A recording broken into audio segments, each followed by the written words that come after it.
Started, Chair. Lovely. Thank you very much, Tammy. My apologies to everyone for my croaky voice. I haven't got COVID. I have had a test. It's just one of those normal colds. If I could ask everybody to turn their mics to silent, please, because there is a bit of feedback. If everyone can turn their mics off.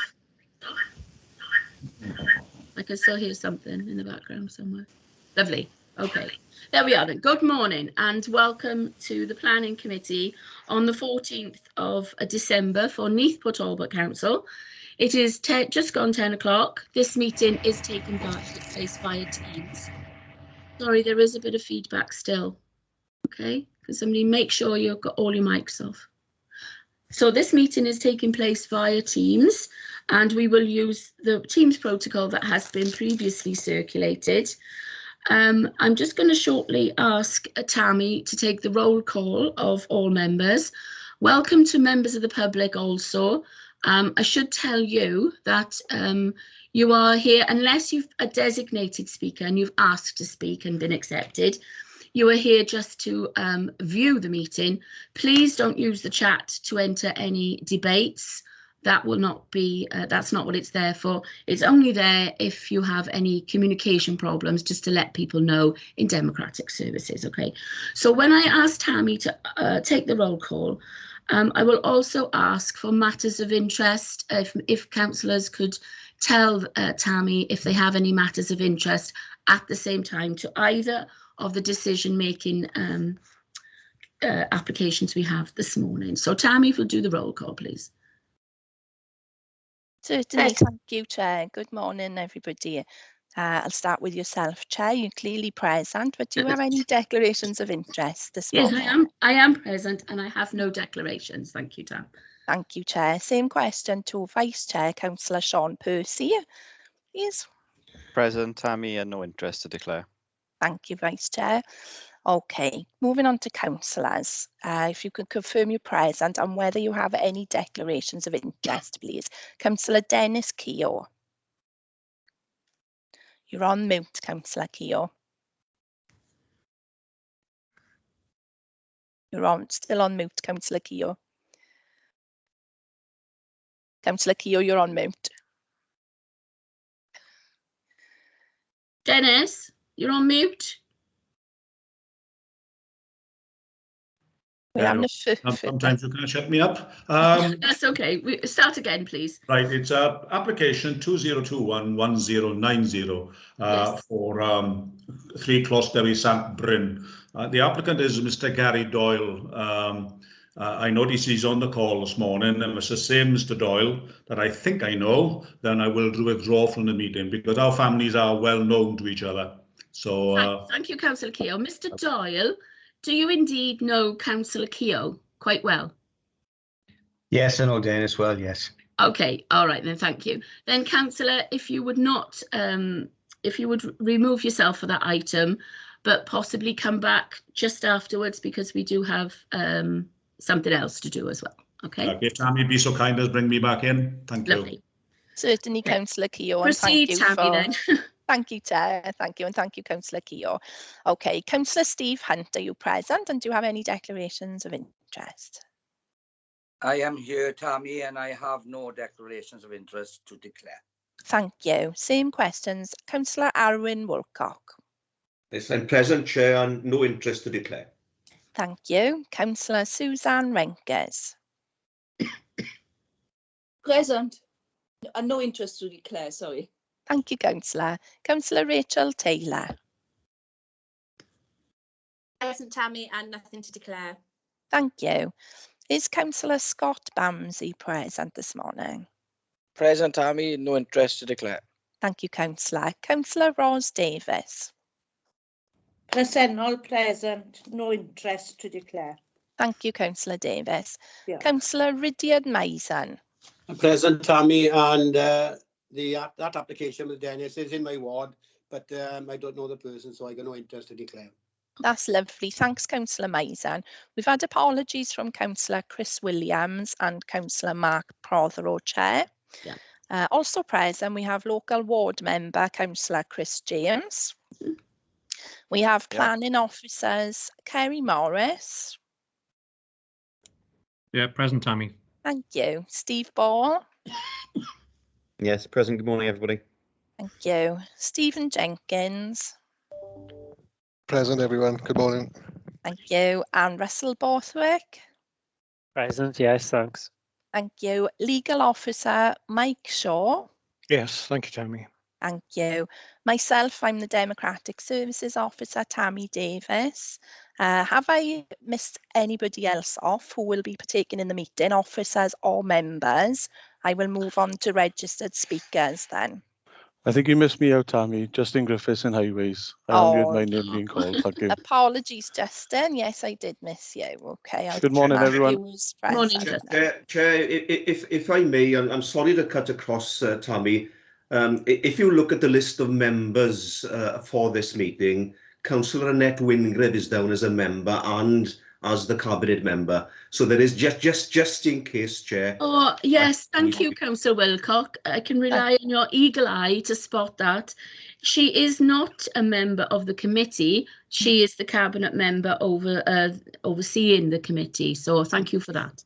Yes, apologies for that, Chair. That's a misprint on the agenda.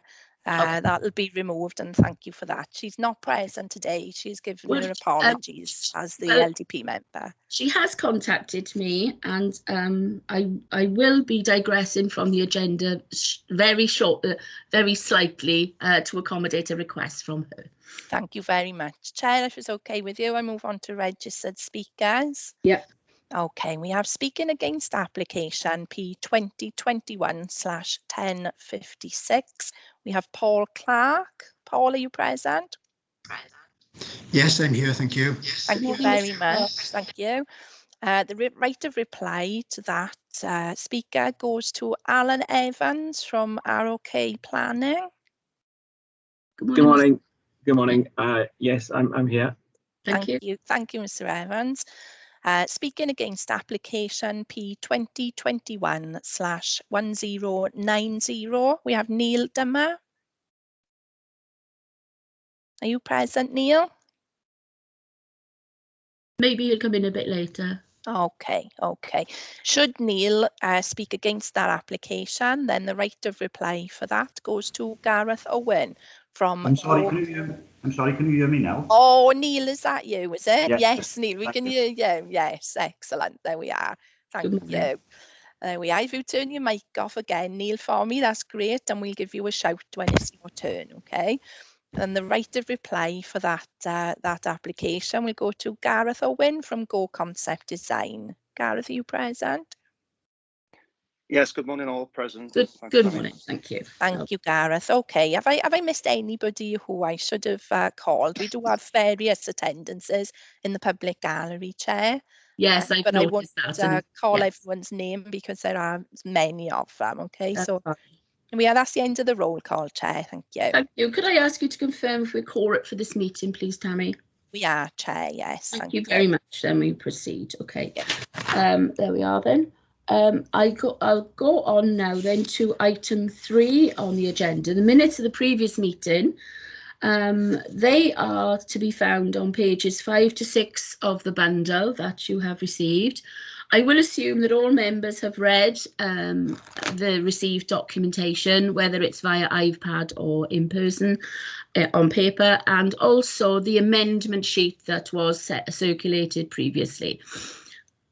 So could I have someone to propose that the minutes of the previous meeting are a true record? I move, Chair.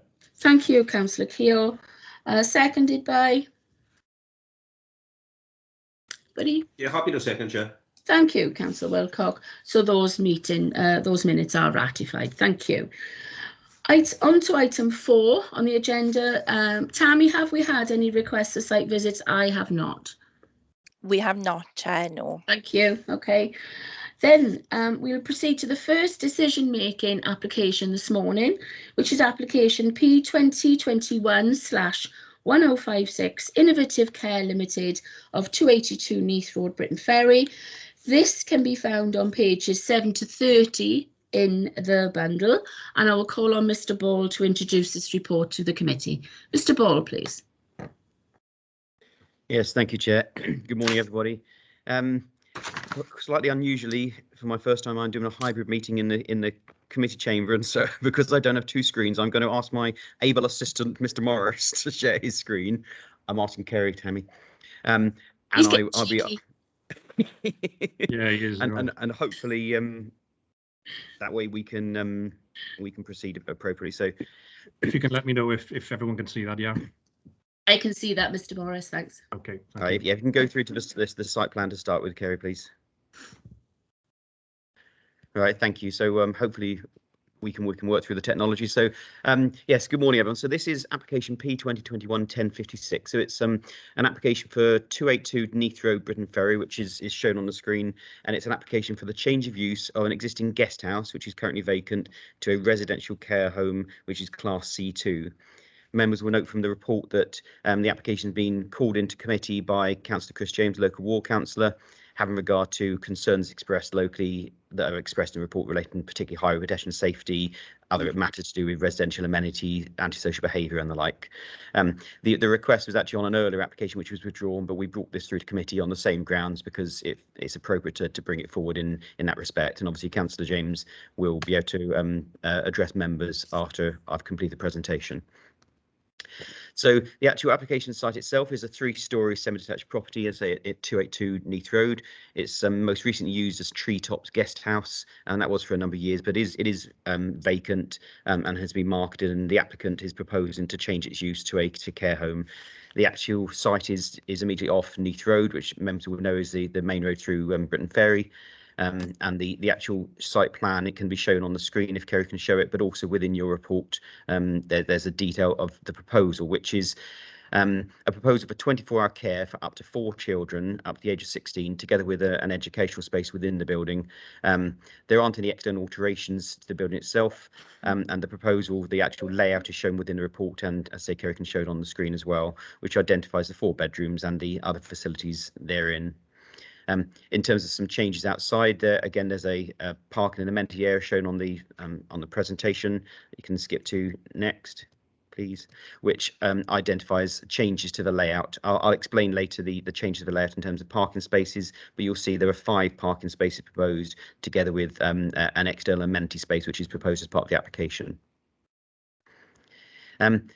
You'll note that there have been a significant number of representations on this application, including objections from Stephen Kinnock as Member of Parliament, David Rees as Member of Senedd, obviously Councillor Chris James as a local ward member, and today 18 other representations. And there's a lot of, we've sought to provide members with as much information on those representations as possible, breaking them down into concerns about the tourism use being lost, issues to do with care home itself, highways and pedestrian safety, residential amenity, and then some other matters related to ecology, drainage and disabled access, and waste, and a few other extraneous things that don't fit within any of the above categories. So the report itself, if you look through to page 17 of the report, we deal firstly with the principle of development. And this is one, as I say, that members, local member and representations have been addressed in terms of particularly the loss of the tourism facility, but also about the introduction of a care home at the facility. So what the report does is deal with those matters in turn. So firstly, in terms of the loss of tourism, as the report states, Policy SP13 is effectively about economic prosperity, and one of the criteria within that policy seeks to resist, where appropriate, proposals which would result in the loss of tourism. But Policy TO2, which actually relates to the protection of existing tourism, is actually the primary DM policy, a development management policy, that effectively looks to implement that strategic Policy 13. And what that Policy 13 states is that it seeks to present loss of tourism to residential use, except where it is demonstrated, and as I've highlighted in the report, that tourism or other employment generating uses are no longer viable. So what the report emphasised there's 2 different elements to it. First of all, the proposal itself isn't actually residential development, although it is a residential institution. So it's not a Class C3 use as the policy intended to consider. So there is an argument that it may not be strictly relevant, but because of the general principles behind it, we have considered it against that policy, particularly having regard to the second element of that policy, which actually allows for a change of tourism to other employment generating uses. So as the report also emphasises, this is a development that would employ albeit on rotating 12-hour shifts with a maximum of 4 people at any one time, up to 20 persons on the site. And that compares favourably to the previous tourism use and is clearly an employment generating use. And because of that, it's considered this policy would comply with the objectives behind policy TO2. Notwithstanding, that report does say, any tourism loss is regrettable, and it is something that increasingly MPT is seeking to sell itself as a tourism destination. But we have to assess against the Ldp policy, and because the proposed care home is an employment generating use that would be suited within a settlement such as this, it does have good transport links and a wide range of different functions. There are no grounds to refuse development based upon the loss of the vacant tourism facility. Moving on then in terms of the actual nature of use, a lot of the concerns are in respect of introduction of a children's care home, and particularly concerns about whether that may have impacts socially in terms of antisocial behaviour or noise or those kind of impacts. But as members will note, planning is a land use proposal. It's not about who will occupy it, it's about a land use issue.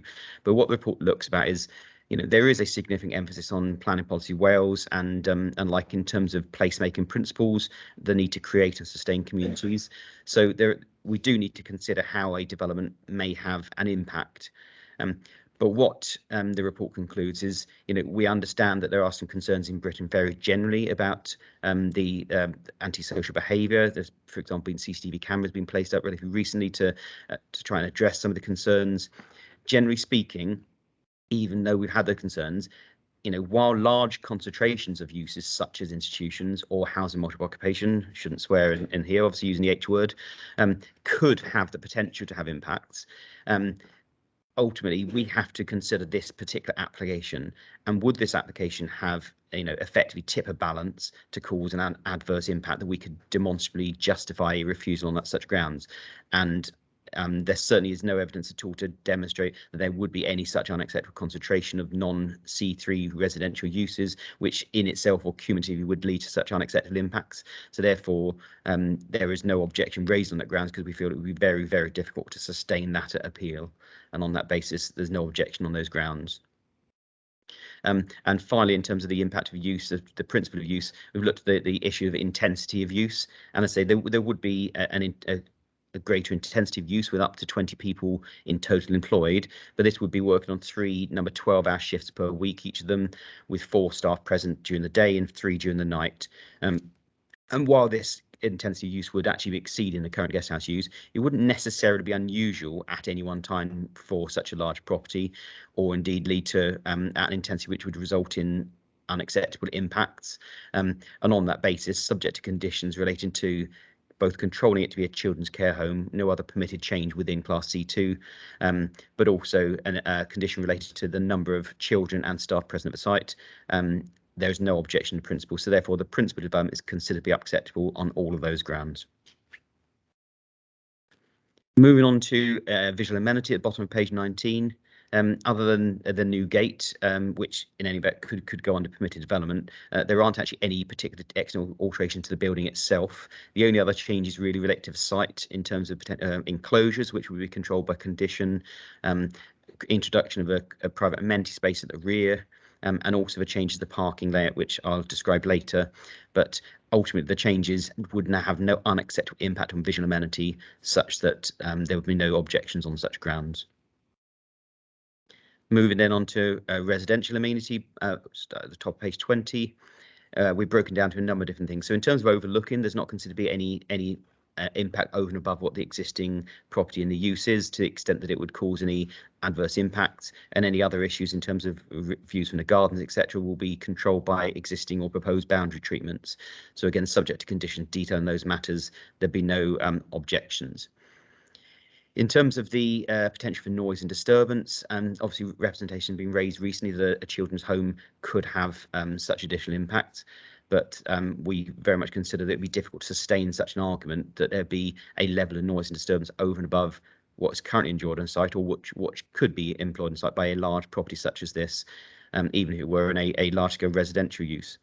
So therefore, we we do not feel there be any grounds related to net noise and disturbance, particularly having regard to the fact that it is a land use planning matter. It is not about who may occupy this property. And I know that lots of concerns are that it will be cared for children, and that they could cause problems. But members will know we have similar kind of issues when we look at housing multiple occupation. It is a land use planning matter, and ultimately, if any issues were arising in the future, there are statutory nuisance powers in terms of noise and disturbance, and other powers in terms of whether it's social services or the police that would cover any of this kind of use in it, wherever it may be.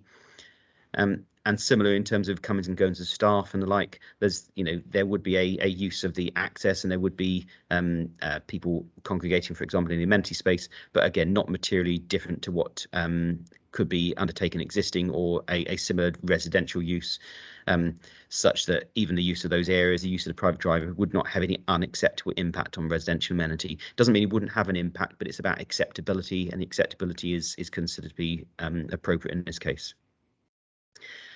Moving on to parking access requirements, Kerry, if you could just show the photos of the back parking area first would be good. Thank you. So there we are. So the photos on the slide show what's existing. So it shows you've got an access way down the side of the building going to the back, where there are 5 parking spaces laid out. And you'll note that those spaces have got a very narrow distance to the rear, which is literally I think it's just over 4 metres to the rear of those, which certainly affects the usability of those spaces. So the application as it was submitted actually included the retention of 7 car parking spaces, with 1 loss for the amenity space being provided at the rear, 3 of those at the front and 4 at the rear. But even though highway officers would not have raised objection to the retention use of those spaces necessarily, what in liaison with highways, we did feel that 4 of those spaces at the rear would not really be usable spaces as such. It would not encourage their use on a consistent basis. So therefore, now is the opportunity to ensure that we have an appropriate number and usable spaces within the site. So as the report explains, what you can do is you can effectively make spaces wider, which gives you an opportunity to have less manoeuvring distance to the rear of those spaces, such that they are more usable. The plan that was on the screen earlier within the report shows that those there's 2 spaces now provided at the rear. But Kerry, if you can show the actual layout plan, which is also in report, members, you'll note that what it also does is it has changed the plan, so it creates a walkway through to the bin storage area at the rear. If you can just the site layout, that's the one, Kerry, thank you. So it shows just behind the building, there's a walkway through the recycle bin store, which the original scheme would not have created, and therefore, excuse me, probably would have meant that space closer to the building would have been unusable. But it also creates an ability for a cycle storage area, which we would have conditioned, but we would have had to work out where it could go. This provides this space for it. So there's 2 usable spaces and cycle storage and the access to the bin store, such that 5 spaces will be retained on site. And as the report states, our highway colleagues have reviewed that against our parking standards, and having regard to the degree and nature of use, and 5 spaces is considered to be compliant with our standards. And indeed, they've advised, because this is a highly sustainable location, it would have been possible for that to be reduced to 4 spaces without us being able to raise any objection to that. However, it was felt appropriate to have those 5 spaces because it gives the best number and usability of those spaces in order to address the impacts of the use and have regard to the concerns raised locally. But I would also emphasise as well that if you look at the photos later, there are no parking restrictions on the main highway anyway. So obviously, if there is any occasional overspill, that can be accommodated on street and without any harm to the safe and free flow of traffic on the highway, such that we have no higher objection. And I'm sure if members have questions, I know that Justin is here to answer those, to emphasise that they have no issues in concern. There are a number of other matters raised within the report on highways, but ultimately the conclusion is, subject to the parking being provided and controlled through condition, there'll be no objection on such grounds. Other matters raised, there's issues raised in relation to drainage in terms of concerns about impact on nearby properties, but ultimately what's there may be an existing problem. It's not something that would be of concern to us insofar as planning, because it's an existing situation. But what the proposal does do is remove part of a hard surface, providing a an amenity area, and that may have beneficial impacts in any respect. But as the report says, it is a private matter effectively should such an issue arise. Similarly, concerns are raised about ecology, but there's no objections from our ecologists in that regard. And other matters raised in the report have been looked in detail, particularly about concerns about the type of occupants, as I've expressed before, issues to do with disability and disabled access. But the report emphasises there's such matters are covered under building regulations, and should it require any development, it would require consent from us in any respect. But ultimately, what's there at the moment would have no regard or no unacceptable impacts in terms of disability or access. And then the report goes into other issues that have been raised locally by local representations. I've gone into quite a lot of detail on this because members have had a lot of representations received. What we try and do as far as practically possible is address those concerns. Obviously, if there's any other issues, we can discuss them through the debate, but ultimately you'll note on the bottom of page 27, Chair, that the recommendation is to approve this application subject to the conditions listed on page 27 onwards. Thank you, Chair. Thank you very much, Mr. Ball. Just a couple of things I need to mention to the visitors we have today. Although there is a presentation on screen and some of you may be thinking, well, goodness gracious, that's a little bit small. All members of the Planning Committee will have received this presentation and they can enlarge it on their devices to whichever size they wish. So I just thought I'd point that out. It's not a question of we're all squinting and seeing. We are used to it. I'm just explaining to members of the public that we do have access to all the plans and the presentation. Okay, what I'm going to explain now is how I'm going to proceed with this. I'm going to call on Mr. Clark first, and then Mr. Alan Evans in reply. I did have a request, a late request, for an additional speaker, and I had to reply along the lines of, this is a regulatory committee, we have strict rules and we have to abide by those at all times. So the fact that we already had a speaker, we could not then accept another speaker. However, that doesn't preclude the people who wish to speak and were unable to speak from contacting their local councillor and expressing their concerns via the local councillor, who is here today, and I will be calling on to speak, so he will be able to address any concerns that those people who felt they couldn't be heard can actually be heard. So then, with that being said, I'm going to call on Mr. Clark first to speak in against this application. Then I'm going to call on Mr. Alan Evans in reply, in support. Then I'm going to go to the local member who can address committee, that's Miss Councillor Chris James. And then I'm going to open it up to the committee for any questions that they have. So Tammy, if you would put the clock ready for Mr. Clark. Mr. Clark, please start speaking whenever you're comfortable. You'll have 5 minutes, okay? And Tammy will let you know when 1 minute is remaining. Thank you, Mr. Clark. Okay, thanks very much. And good morning, everyone, and thank you for giving me the opportunity to speak to you all this morning. Can I just clarify something? In the notes of this meeting, it's reported that everyone in the area was given notice of this planning application and a note was posted to the lamppost in the area on the 29th of September. That is incorrect. It was the 29th of October, which reduced the time which I had and others to be able to object to this application. Okay, if I can just introduce myself. My name is Paul Clark and I live next door but one to the property being discussed today. I, along with a large number of local residents, have submitted a number of objections to this planning proposal. Most, I'm hoping, will be covered by our ward member, Councillor Chris James, later on.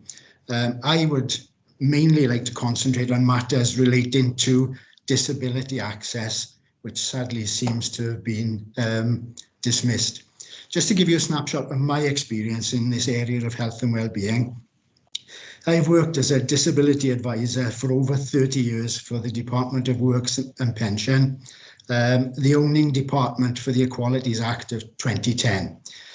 This was a role whereby I provided advice and assistance to employers on all matters relating to disability, and as an enabler to allow self-employed disabled people who were for reasons of disability best suited to work from their own homes. In my role, I assisted the UK government in writing policy and preparing guidance contained within the Equalities Act of 2010, and I've supported the Minister for Disabled People as an advisor during debates and meetings in the Houses of Parliament. Having read the Planning Officer's report and recommendations, I would like to make the following observations and put forward my objections to this planning application. I will base my findings around my letter of objection, which I hope you've all had sight of. To put my observations in perspective, you may be interested to know that in 2020, the government reported that 13% of cared for children are disabled. So it is quite relevant to this application. So in relation to access issues, I'd like to raise the following. It should be noted that regardless of compliance with building regulations, there are obligations under the Equalities Act of 2010 for service providers and employers to consider barriers created by physical features into and in buildings. To begin with, my and others' objection, I would like to raise a legislative issue with this proposed change of use. This being in relation to disabled access and refer to Section M of Building Regs, access and use of buildings. By undergoing this material change from a guest house to a care institution, the new owners would be required to undertake work to allow free access to and from, and also provide means for vertical circulation to all 3 floors in the building. I now turn to the Planning Officer's report, where he dismisses the need for ramped access from the pavement to the building. The access driveway to this premises is quite steep, measuring a rise of 1 in 12. In his report, the Planning Officer states that this 1 in 12 rise is acceptable in terms of DDA regulation compliance. I have to question his statement, as there is no such thing as DDA compliance, as the Disability Discrimination Act 1995 was repealed in 2010 to be replaced by the Equalities Act. I also have to agree with the Planning Officer's comments, irrespective of the Act which covers such access. 1 minute remaining. The length of this driveway is 12 metres long with a rise of 1 in 12. Regulations state that the length of the rise is longer than 10 metres, then the maximum allowable rise is 1 in 20. Also, due to the steep incline, the ramp would have at least 1 landing platform to allow individuals to rest as they ascend or descend the ramp.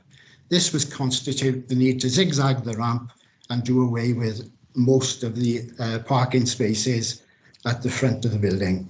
Whilst I'm talking about ramped access, in my letter of objection, I pointed out further access issues getting into and out of the building. Planning Officer has overlooked this issue and failed to mention this in his report. To me, this is a glaring omission in the recommendation to yourselves as the Planning Committee. The applicant's design and access statement talks about accessibility through the provision of level access threshold. Time. This is an incorrect statement. And there is a step of 38 centimetres at the front, 28 centimetres at the rear. As there's so Chair, many... you're on mute. Chair, you're on mute. I'm afraid you'll have to stop speaking now, sir. The chair is just about to speak. I do beg your pardon. I turned my mic off because I was coughing and I didn't want you all to listen. I am very much sorry, Mr. Clark. You have had your 5 minutes, so I will have to stop you there. But thank you very much for attending. And I will now call on Mr. Alan Evans as a reply.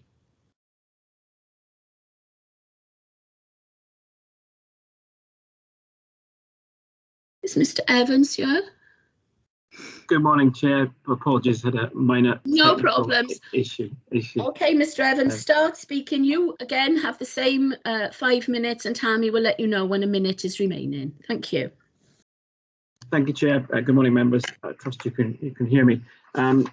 I'm speaking today on behalf of Innovative Care, who have presented the planning application and have provided significant level of detail to support the proposed change of use. I'm keen not to repeat the planning officer's helpful presentation, which highlighted the salient points in terms of the extent to which members have a duty to consider the planning application under relevant planning legislation. As your officers have referenced both verbally and in writing, the proposal seeks to consider the land use implications of the proposed change of use from the former guest house to the proposed care home. The consideration really of the occupants or the type of occupants is not material in determining the planning application. But what I wanted to do this morning was to give you just a very brief flavour overview of the type of accommodation proposed. A maximum of 4 children, that's 4, would be accommodated at the site. The previous use as a guest house is in fact a far more transient type of use, with the very nature of guest house accommodation principally relating to much shorter stays for the majority of residents, and the ideal and the ideology based upon the proposed care home by Innovative Care is really to try and recreate a family style environment for the young people who would be looked after professionally within the building under the proposal. This is a far less impactful use in terms of residential amenity, and it's clear from the officer's report and his verbal assessment that the policies in terms of the principle of land use are acceptable. I thank the neighbour, Mr. Clark, for raising some interesting references in terms of disability and access legislation. Notwithstanding the reference to circa 13% of children in care are registered disabled, that is a low proportion in itself, a significantly low proportion overall, nor does that define whether or not those persons in being registered disabled physically require a wheelchair or are unable to negotiate a small step into the threshold of the property. There was a lack of any reference to town planning legislation in terms of the scope upon the access-based objection, and I think the planning officer has adequately covered as far as the scope for determining the application can take in terms of disability and access. There are a number of other benefits that are associated with the proposal, including the ability to accommodate within a safe and caring environment children who are registered with the social services locally and who Innovative Care have 1 minute remaining. Thank you. Have been dealing with on a regular basis in terms of understanding the needs for up to the four children within the age range of 8 years to up to 16 years. A care plan is also proposed for each of the occupants in order that the needs are specifically met and tailored to the care provision that will be established within the property. In summary, in land use planning terms, there is no reasonable level for objecting to the planning application. The use is a far less transient use and more suited to a residential neighbourhood, and will maintain the provision of employment, and more importantly, will allow care for I'm going to have to stop you there, as I did the other speaker. My apologies. Your time is up. I think we've got the gist of both speakers there. I know that the first speaker raised an issue and a question, and I'm going to come back to officers on that. I haven't forgotten the disabled access points you've made, but I also want to go to the local member now, who, as I said earlier, is probably going to be raising local concerns that he's had brought directly to him for him to address committee. So I will now call on Councillor James. I beg your pardon. I'm having a bad moment there. Councillor James, you are not restricted, obviously, to 5 minutes. You are a member of council and can address the committee as you wish. So, Councillor James, please. Okay, thank you, Chair. A lot of the issues that have been brought to my attention and raised are issues that, as Mr. Ball said, is difficult to sustain the argument. It's difficult to quantify, as in antisocial behaviour, the kind of children that are going to be put there. And I understand that is difficult to quantify, but at the same time, that's real concerns for the neighbours who are there. You know, it's causing sleepless nights for some of them. But I'm going to concentrate my arguments today on land use arguments. Mm-hmm. I mean, the first one is parking and the impact on highway safety. There's been 2 parking spaces allocated for resident staff based on a free staff overnight. Well, straight away, that says to me that they're a space short, because the chance of staff sharing a car or one of them using public transport, again, that's just hoping or guessing. There's a good chance that free members of staff will use free cars. Applicants also stated there's going to be no visitors on site.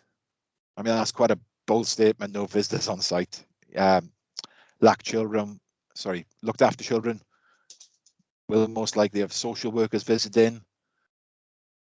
A residential premises like this will have all sorts of different visitors. Again, it's quite a bold statement saying there's no visitors. Staff are also going to be changing twice in a 24-hour period. So during that changeover period, you're looking at twice as many vehicles there. Mr.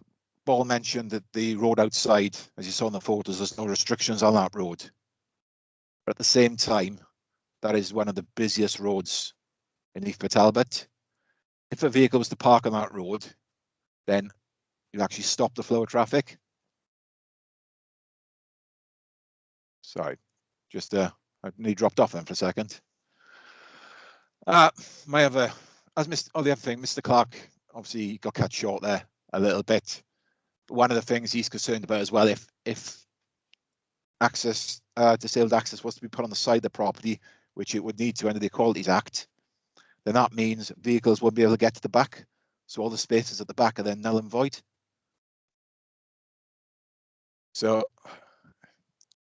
if the applicant was to adhere to the Equality Act by installing access for disabled people, then we're actually taking away most of the spaces there. So the only parking would be outside on the road. But my main concern about highway safety is the location of the property. It's on an extremely busy road.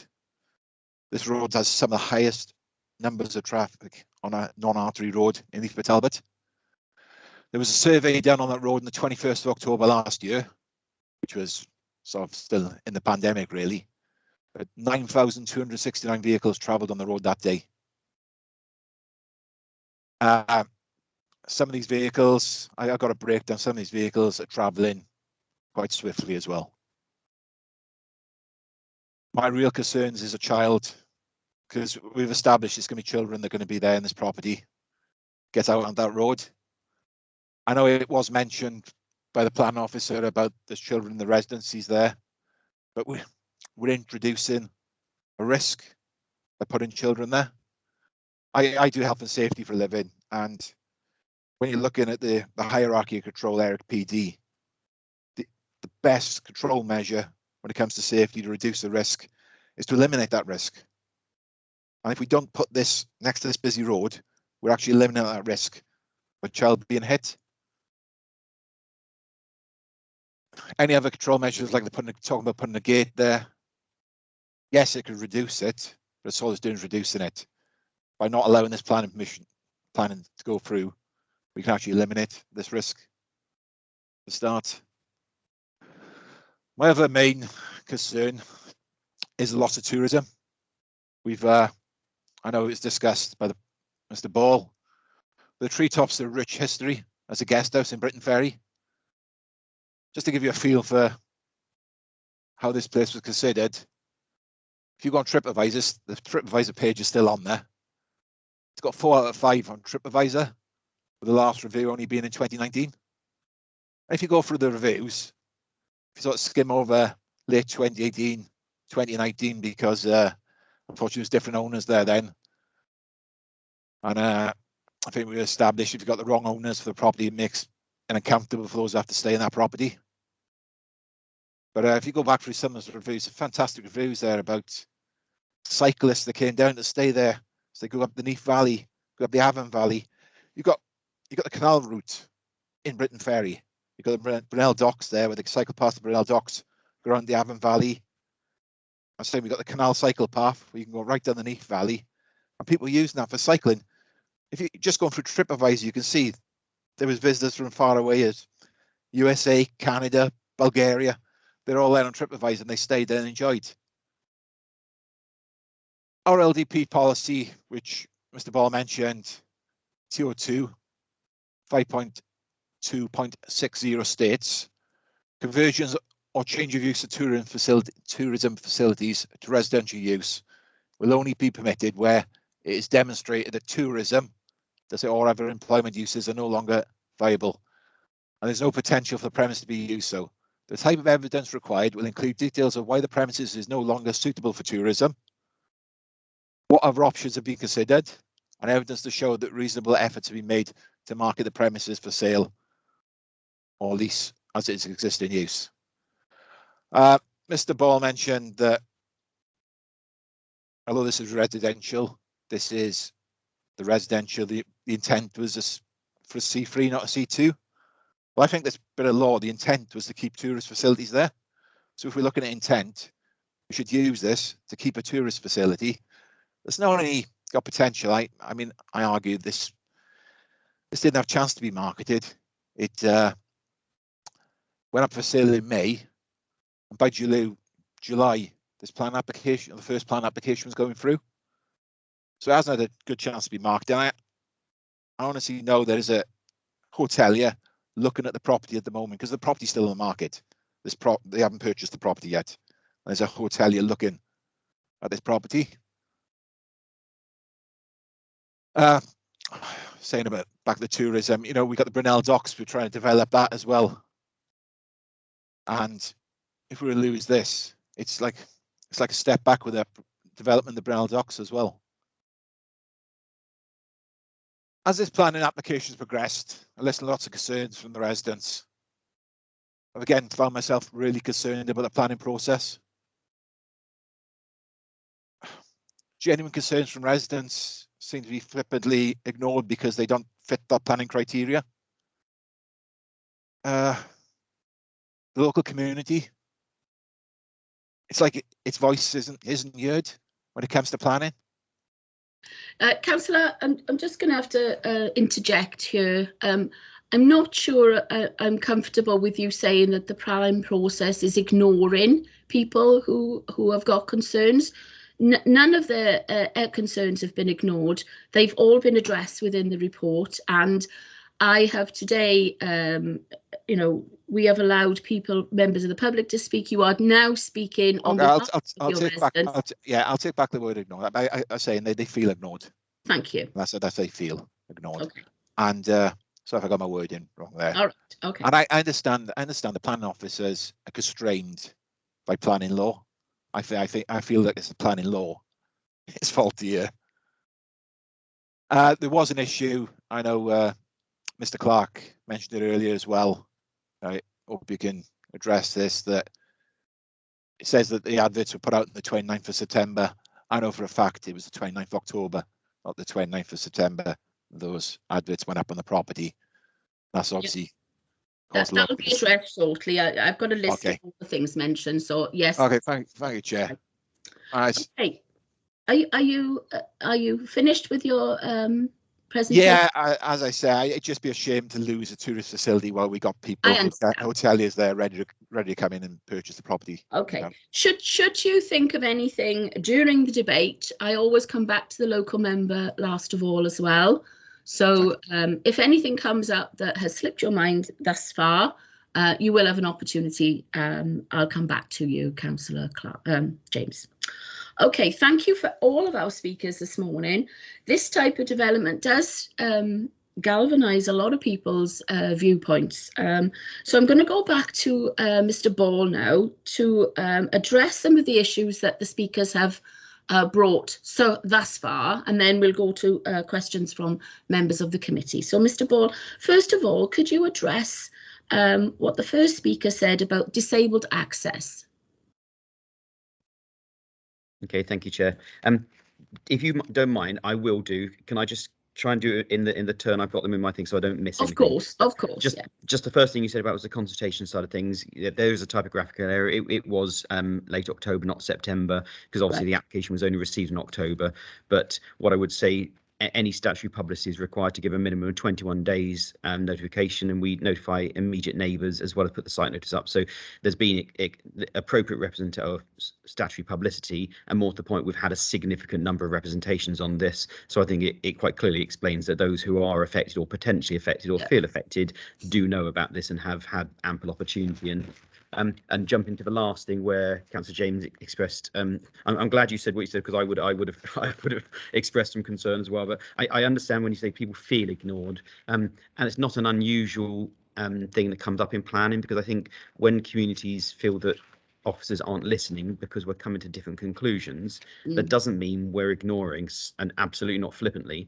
The voice is heard through the planning process, but that doesn't mean that while hearing you that we come to the same conclusion, because we have to assess it against the you said planning law, Councillor James. It's more about planning policy, and ultimately the report comes into reasoned conclusions on all of the different matters and comes to robust conclusions to inform members in their own assessment. Members will come to their own conclusions based upon this debate and the information and evidence provided to members. I know that this planning committee absolutely does not ignore public views. They will take everything in the round and they'll come to their own conclusions. Most of the time, I'd like to think that they understand and appreciate officers' assessments, but that's the whole point of the planning committee process. It's the democratic process that allows everyone to make their points and conclusions reached. It's not always in favour of officers, I hasten to add. In terms of disabled access side of things, I mean, the report, Mr. Clark seems to emphasise that we are disregarding matters, and that isn't the case. I mean, we have engaged with colleagues, particularly in building regulations, on the matter, and the most important point is that there is a dual regulatory process. You know, Part M of the building regulation in terms of access to and use of buildings is the critical one. This use will require building regulations, and should planning permission be granted, the applicant would need to apply for the building regulations, and I'm sure it would be remiss of them not to seek that advice from building regulations and seek consent before undertaking any works, because should there be a requirement, as Mr. Clark indicates, for example, for access a ramp to the side, and it's not necessarily the case that it's needed, because there may be alternatives. It may be at the front, or there may be no need at all. But should it be required at the side, which is what Councillor James was referring to, then more than likely it would require plan permission, and also it would actually mean that they would, if it precluded the ability to drive up to the access to parking space at the back, it would mean that they could not comply with the condition which requires those parking spaces to be available. So therefore, they would need a further planning to consider whether the use could continue with only the 3 spaces at the front, for example. Now, that would be controlled at that time, and there's no guarantee that plan permission would be granted for that, because if members feel that 4 or 5 spaces is the absolute minimum for this use and they can only provide the 3 at the front, members would be more able to refuse consent should that be the case. So there are appropriate controls. Building regulations will be the one who would deal with that, but the report assess it against the planning side of things, and as the conclusions are reached, we're satisfied from a plan perspective. There's no land use planning grounds to refuse consent on those grounds. Other matters were raised. I mean, Councillor James, I appreciate you said, you're right, it is difficult to quantify issues of antisocial behaviour and everything, and I appreciate they are real concerns, and I know on behalf of your communities that they have been raised for a number of years about concerns about house of multiple occupation or other uses, and generally speaking, in terms of the quantifying those things, providing an evidence base to support the development of policies in the local development plan review is probably the way forward to look about how policies might be able to be developed which seek to identify and understand the need to retain social community cohesion. It is about placemaking principles, but on the land use planning, based upon the policy we have at the moment, there are no objections that we could sustain. You talk about, for example, the location on a busy road, and I didn't have the exact figures, but that doesn't surprise me at all, those figures you said, and I probably would have expected higher, but as you say, it was in the lockdown period or in the pandemic, so it is certainly a very busy road. But just because someone seeks to eliminate risk from a health and safety perspective, and I appreciate it completely, from a plan perspective, just because children might be using such premises, it's no different really to a school, no different to any other establishment or a residential property. From a plan perspective, you can't eliminate those risks. Ultimately, if the applicant feels that they can minimise those risks appropriately, because they'll have their own health and safety requirements, and they feel it's an appropriate place to provide this, then we can't intervene in that regard. I understand the point you're making, but they're not valid planning grounds on which to sustain an argument against this use at an appeal. And finally, I think you've talked about the tourism side of things, and I am interested, of course, if a hoteler may be interested in these properties, but we've had similar things in terms of losses of public houses in the past, which we have we've refused ones up in Rosalyn, for example, where people are interested in these things, but we have to take account of the application that's before us. I said in the report, and I say again now, loss of any tourism facility is regrettable. I do think it is a regrettable matter, especially when an authority is trying to sell itself very much as a tourism provider and bringing people into the area. But we have to assess against the policies we have. While the justification in the text talks about reasonable efforts to market, this is not a situation where it requires that, because this is an employment generating use that generates more employment than the existing use. And it's not strictly speaking a residential use, even though it's an residential institution. And that's why we couldn't and have not required them to undertake additional marketing to demonstrate that only tourism is not viable, because there's another employment generating use. So purely from a planning policy perspective, we cannot sustain an argument in terms of loss of tourism of this property. I believe that covers most of the points raised, Chair, but if there's anything you think I've missed, please let me know. No, according to my list, you did mention the parking spaces. Councillor James did mention it wasn't sufficient, being in mind that there was 3 people there overnight. Can you mention something about that? I didn't. I mean, obviously, that there are 5 parking spaces at the site that will be provided. So the report goes into detail of that. I mean, just from highways, I'm sure if you wish can elaborate. But the number of spaces is in accordance with the parking standards for the nature of use. They are now. When I saw the original layout, I was uncomfortable with 4 spaces at the back, because I strongly felt that four cars would not park in those spaces, and it would have been wrong of me to turn up a planning committee and say there are 4 spaces at the back and they will have 4 cars used, because I'm sure someone in this room would have said, are you really going to park a car in there? And what we now have is a scheme that is usable. It will provide for 5 parking spaces that are usable and appropriate and meet the parking standards, such that we cannot sustain objection on parking and highway safety grounds. Thank you, Chair. Okay, thank you, Mr. Ball. As I said, Councillor, we'll come back to you if something develops later in the debate. So now I'm going to move it to members of the committee. If anybody has any questions, Councillor Hunt, thank you. Yeah, thank you, Chair. Can I just thank all the speakers for and against for their input into this morning's debate on this item. I think it's valuable that you do that, Chair, so that we have an understanding of the situation at Britain Ferry. Can I just also state that as far as residential care homes go, certainly for children, I'm a big supporter of them. I think they're an important facility.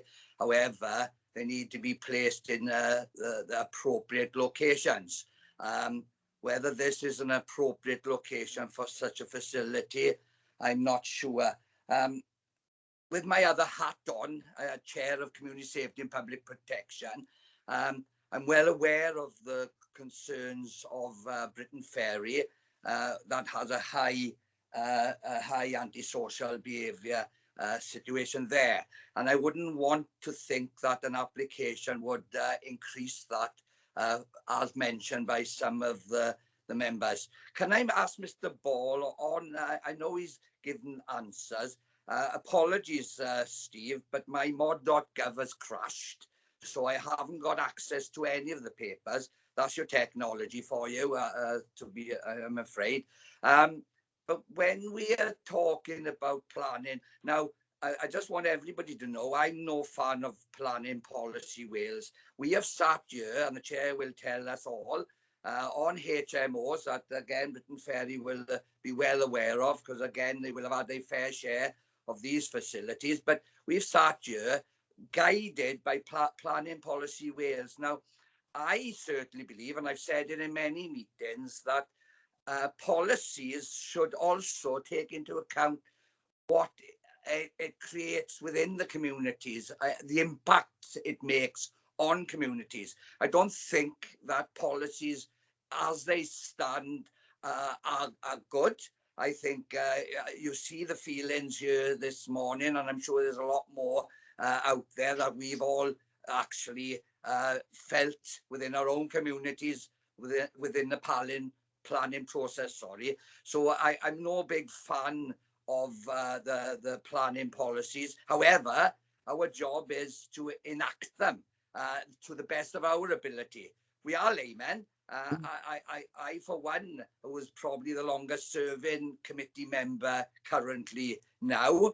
I've been there, I've seen it all, and it's difficult for us to come to terms with what Mr. Ball and other officers over the years have dealt with, while Welsh Government hand down policies for us to enact, and they have not been easy at all, I can tell you, because most members will be aware, and the public, that we haven't even got a HMO policy that we are still listen, I working think on. we're going slightly off piste now, Councillor.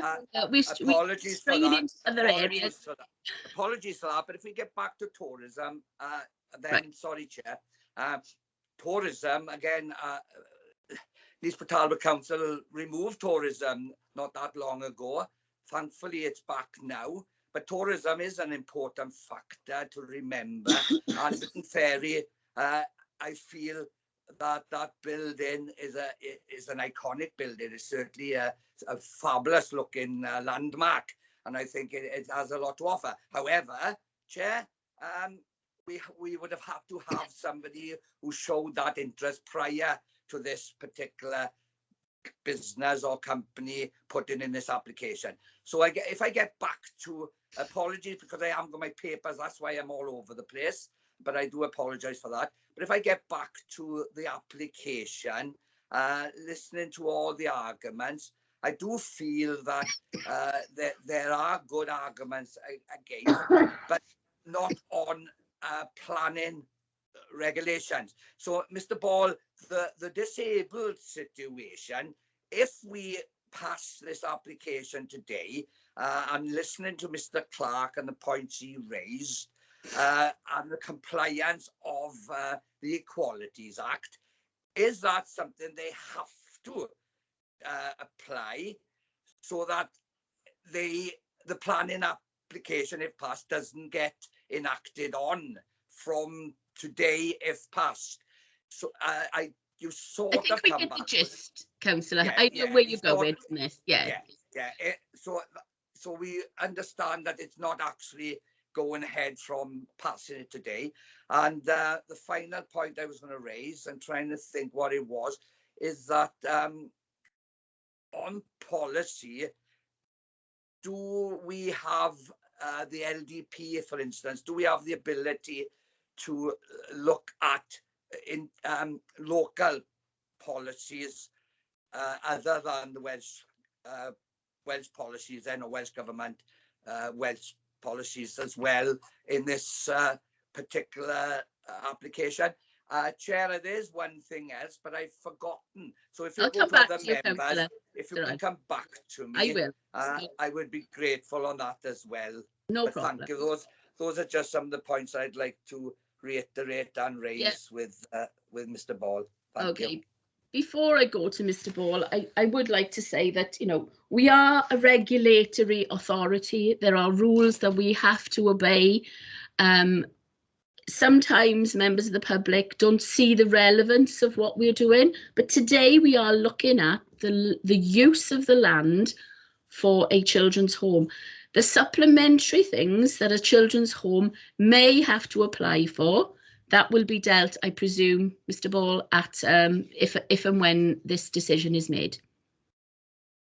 Chair, I remember, if you want to finish with me, I do remember. Go on then. Right, this is the final thing I wanted to say.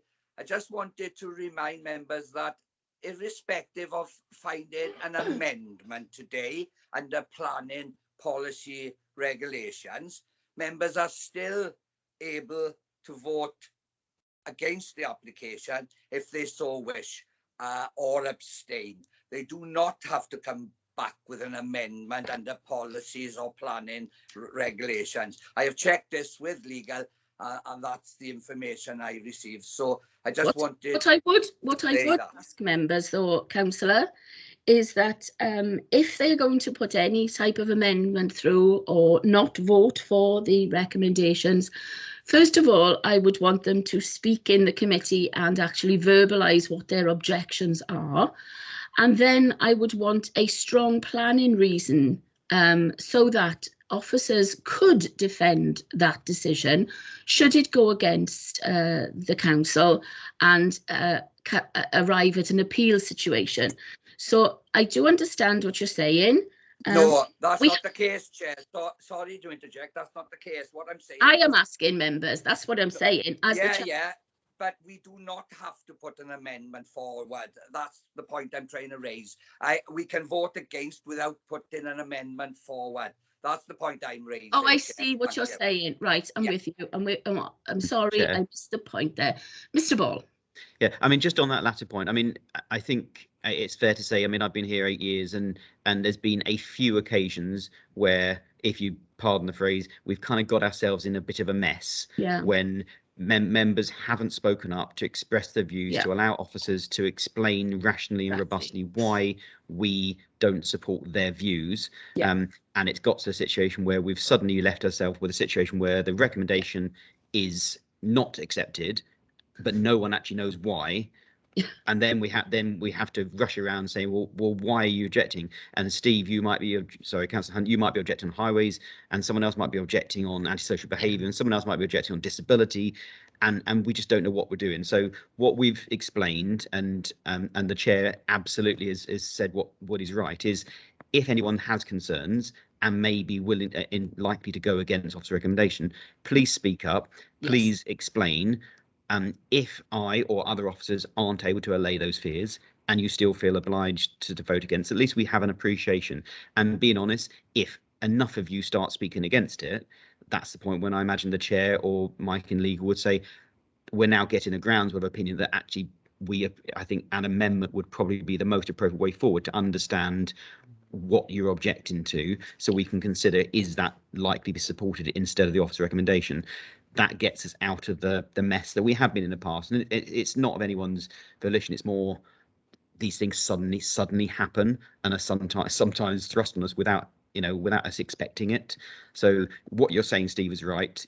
Anyone can vote against an officer recommendation, but the best way forward for democratic process is to understand what people are thinking, so that we can robustly make sure that the right decision is reached, whichever one it is, so that it's a robust and defendable reason on planning grounds. And that's really important, the planning grounds, because if members talk to refuse it on something completely unsubstantiated, and I very rarely do this, but it can go to appeal and you can get quite significant costs granted against you if we cannot justify on planning grounds.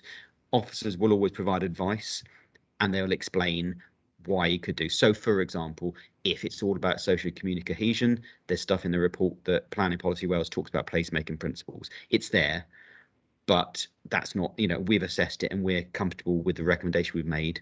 So I hope that helps you out in that regard, Councillor. I think that was the main points. I don't think there's anything else I need to respond to, was there, Councillor? Thank you, Mr. Ball. And I do understand where I got slightly confused with you, Councillor. You do not have to put an amendment through, I understand that.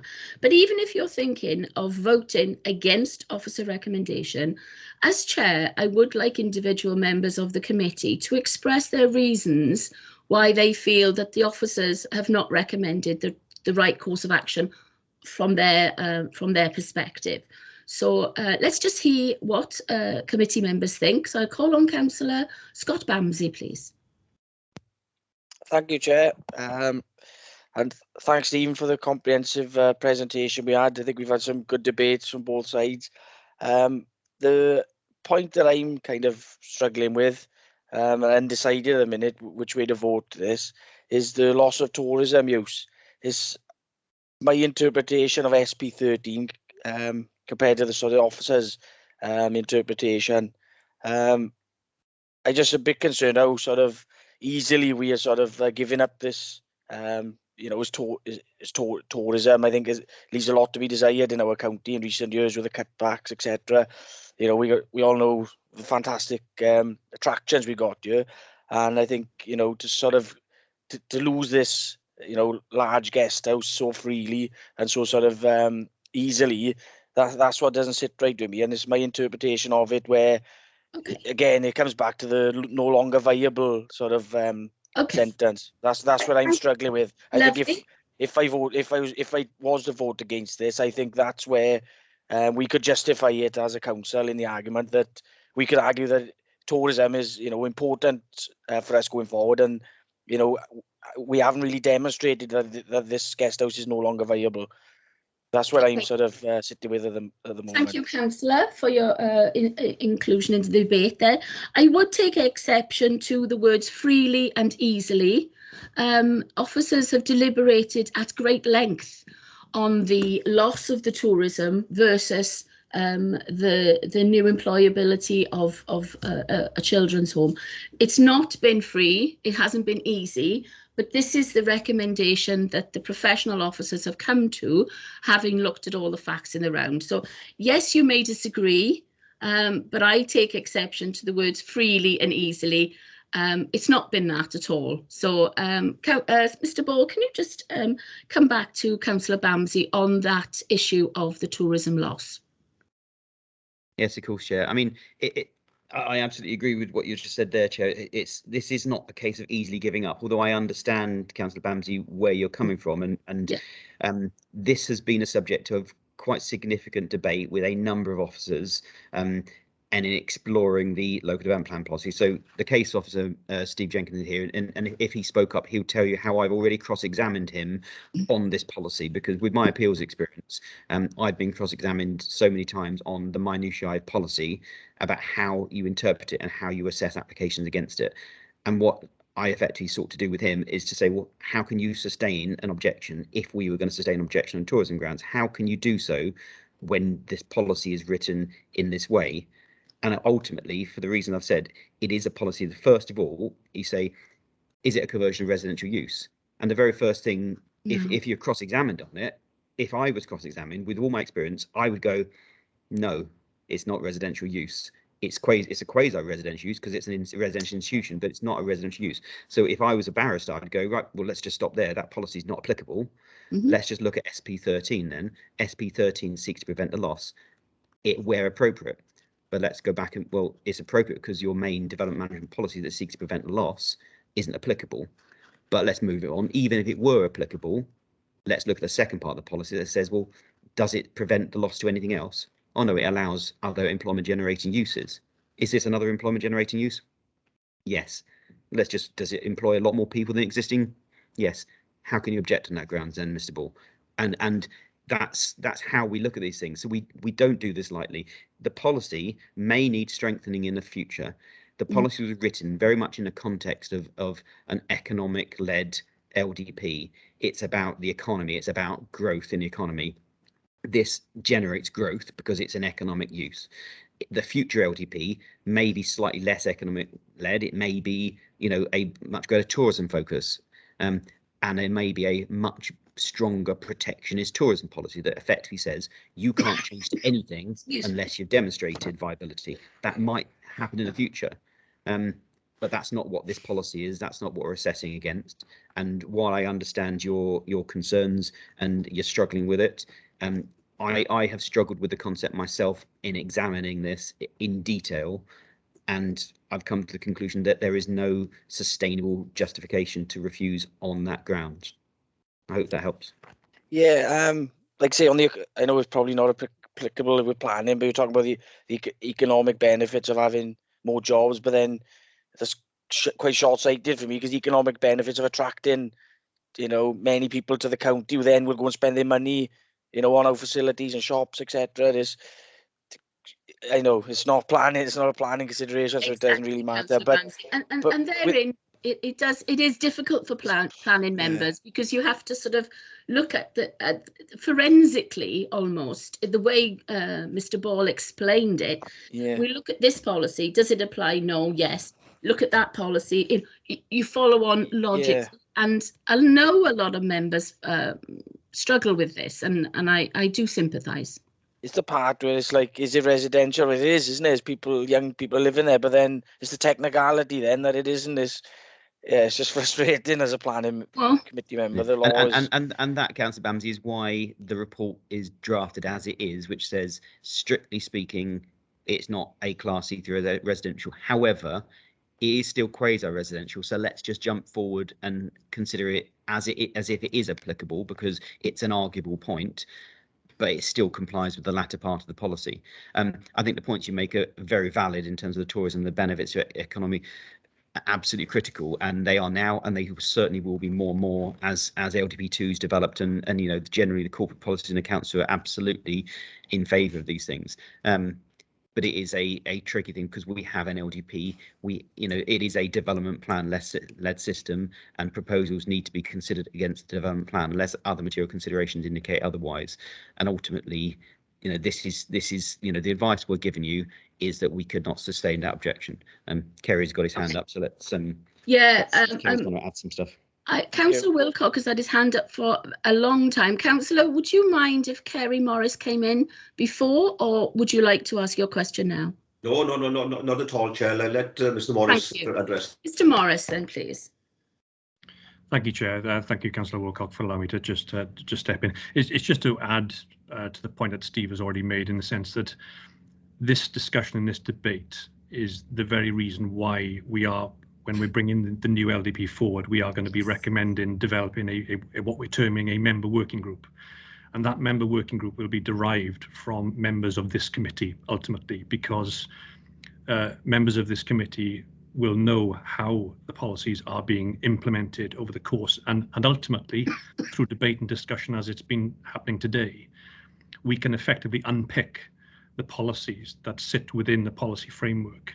And if we identify issues such as this, which Steve has made, is quite right, all of these points that have been discussed are entirely valid, and ultimately it will inform policy development as it develops as part of the LDP review, and that's exactly why we're proposing what we're proposing, Chair. So it was just to make that point for members to be aware. Thank you. And before I move to Councillor Wilcock, I will also say as well, this is the very reason that we do, as lay people, require the advice and guidance of professional planners. We are not the professionals. They know the planning laws, policies, whatever. We have got our own interpretation, but do they always agree? No. Therefore, this is why we're in front of you today. It's come to a planning committee for decision. So, Councillor Wilcock, please. Yeah, thank you, Chair. Yeah, I just wanted to come back to the point that the public speaker, Mr. Clark, made this morning. Right. With regard to the disabled access. Now, clearly, Mr. Clark knows what he's talking about, and his background supports that. So my question is quite simple and straightforward, Chair. Did I understand Mr. Ball saying? Did I understand Mr. Ball correctly in what he said, that the disabled access issue would be subject to be addressed under separate building regulations, and therefore would not form grounds to refuse the application today? That's my question, Chair. Thank you. That's very succinct. Thank you, Councillor Wilcock. Mr. Ball, can you answer that? I think you already have, but we'll do it again. Yes is the answer. I mean, there's part M of the building regulations, and that would need to consider. I mean, we did engage with our building regs colleague, and effectively he said for him to fully consider all these matters, it's under a part M matter. He'd need, for example, full topographical surveys and the like to review these things. Any applicant or developer would need to go through that process and satisfy themselves that they can appropriately comply with it without breaching any planning conditions that may have been imposed on an application should it be granted today. So yes is the answer to your question. Happy, Councillor Wilcock? Yes, that's fine. Thank you, Chair. Okay, Councillor Rosalyn Davis, please. I agree that it's a shame that it can no longer be used as a tourism place, but I've read the report, and from what I can see, that the objectors haven't got any material planning objections really to not approve this application, so I'll be voting for. Thank you, Councillor Davis. Quite well put. Yes. Anybody else? I'll come back to you last of all, Councillor James, in case anybody else wants to come into the debate. Does anybody else, members of the committee, want to raise a question or make a comment? I can't see any, so I will, in fact, come back to you now then, Councillor James, as I promised I would in the beginning. Thank you, Chair. Just what Councillor Davis just said there. There is a planning matter we could object on with the tourism. That is a valid objection. It's because it seems to be a bit of a moot point. Planning see the rule one way, the planning officers, and it is open to interpretation because it isn't well written. With regards to that, Mr. Ball said about this development, if it went ahead, it would actually promote more jobs. I think that's a bit one-dimensional looking at it, because we'd be taking away, as Councillor Bamsey mentioned, visitors to bars, restaurants, touring facilities right across Neath Talbot. So economically, it's a negative, taking away the tourism. Councillor Hunt mentioned it's a shame nobody came in for this as a tourist facility before this application went in. Well, as it stands at the moment, nobody owns this. This is still owned by the previous owner. And you said again, Councillor, oh sorry, it was Mr. Ball mentioned about you hear about people want to take over as a tourist facility. It's all sort of hearsay. I found out last night the hotelier has actually placed an offer on this. I don't know if the offer has been accepted as yet. Well, okay. Can I ask a question of Mike Shaw then, please? Mr. Shaw, if we were to approve the application today, obviously there would be need for that person to actually acquire the property in order to enact the planning application. Should the person who already owns it decide to sell it somewhere else, obviously this would be null and void then? Well, you can determine the planning application, yes. But if the owner of the premises chooses to sell it to someone other than the applicant, in effect, it would cancel that. Yeah. The planning permission as granted, if members are minded to do that, wouldn't be implemented in that way. So Okay. I think in terms of timing, you have the application here now. Yes. And it is that you need to make a determination upon what may happen in the future is something which perhaps is not within, and certainly not within the control of this particular committee. No, thank you very much, Mr. Shaw. Mr. Ball, you wish to come back? Yeah, I mean, I would have said most of what Mike said there. The only thing really is the permission runs with the land, so it would be valid for 5 years. It was only once it's implemented would that use be the lawful use. So therefore, if it's not implemented, it stays as a hotel, and would be a hotel if it was used as a hotel. If it was used as something else that required consent, then it would require consent. So ultimately, anyone can get planning permission for anything, but it only actually implements the use once someone actually starts that use. Yes, thank you for the clarification. And also, Councillor Hunt, you wish to come back? Yeah, just briefly, Chair, before you go to the vote, just for you to understand where I'm coming from. As I mentioned earlier, I haven't a planning reason to put forward as an amendment. However, the tourism factor that has been mentioned by a lot of members, such a wonderful building. I'm not taking into account what the local member has said in his last comments, because as the legal officer has indicated, we treat this application on its merits here today. So I'm not taking that into account, but I still believe this building should be protected for tourism and not be passed today for the residential care home C2. So I just explaining, I'm not putting forward an amendment, but I will be voting against the recommendation this morning. Thank you. Okay, thank you for clarifying that. Councillor James? So I just want to finish what I was saying. Yeah, We went that's over fine. legal. Sorry, I did. Yeah. It's just if this is given the go ahead today, if you vote for this, we will lose a tourist facility from Neath Talbot. Obviously they're waiting in the wings just to complete the purchase once this plan application goes through, and there's a viable alternative there. If it wasn't viable, I wouldn't be making this argument. But we've got a viable tourist facility that we could lose. Okay. Just make the right decision. Thanks.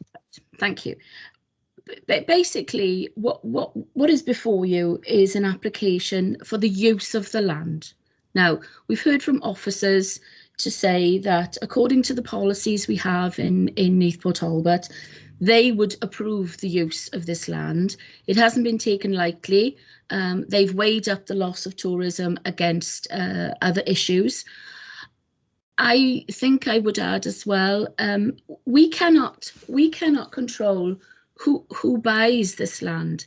If it is a viable business for a tourism bed and breakfast, then surely it would get somebody to look at it and purchase it for that reason. So that would make sense to me. What we have before us today is the application for the use of land as a children's home. It doesn't, Councillor Wilcock asked, if you do approve that today, will that actually be the end of it? And Mr. Ball said no, because whoever wanted to develop the property would have to conform to building regulations. So I hope that everybody's quite comfortable in what we're actually being asked to decide on this morning. With that being said, is there anybody else that wants to enter the debate? Because we have had a very full debate on this morning with lots of speakers. No, okay. I will take the committee then to the recommendation on page 27. Can I ask if somebody would move the recommendation, please? I move, Chair. Thank you, Councillor Keogh. Seconder, please. I second. Thank you, Councillor Davis. That's moved and seconded. Tammy, if you could please ask members, have they been present throughout the whole debate, and which way each individual member would like to vote on this, please? Thank you. Yes, certainly, Chair. So start with yourself. Have you been present for the whole of the debate on this item, and how do you wish to vote? Yes, I've been present, Tammy, and I will vote for the recommendation. Thank you, Chair. Same questions to Vice Chair, Councillor Sean Percy, please. Thanks, Tammy. I've been present for the whole item and I'll be voting for the recommendation. Thank you, Councillor Percy. Same questions. Have you been present for the whole of this item, and how do you wish to vote for the following councillors? Steve Hunt, please. I've been present for the whole application item and I'll be voting against. Thank you, Councillor. Councillor Alwyn Woolcock. Yes, Chair, I can confirm that I've been present for the whole agenda item and I'm voting for the recommendation. Thank you, Councillor. Councillor Suzanne Renkers. I've been present for the whole item and I vote for. Thank you, Councillor. Councillor Rachel Taylor, please. Thanks, Tammy. I can confirm I've been present for the whole item and I vote for. Thank you, Councillor. Councillor Scott Bamsey. Thank you, Tammy. I've been present for the whole item, and on grounds of loss of tourism use, I vote against the proposal. Noted. Thank you, Councillor. Councillor Ros Davis.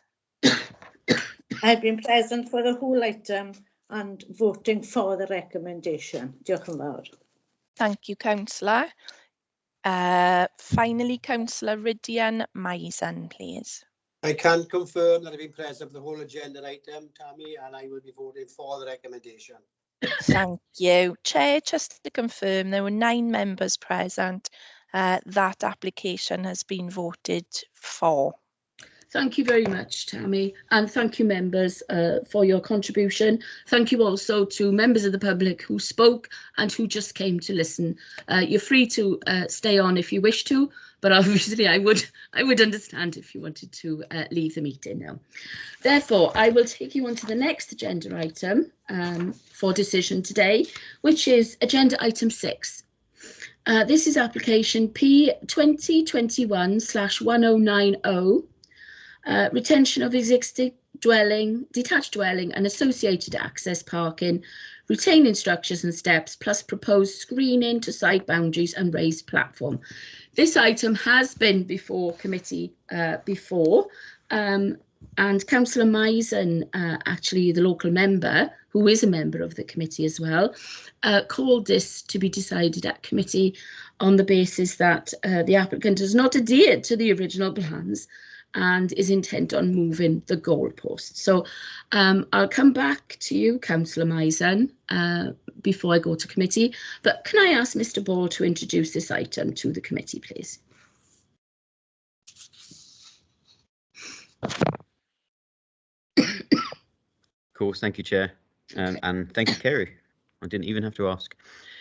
I'm sorry to interrupt. I will now be withdrawing from the meeting, Chair. Thank you, Councillor Keogh. As you indicated earlier, I will ask Tammy to call you back in just when we finish this item. Thank you.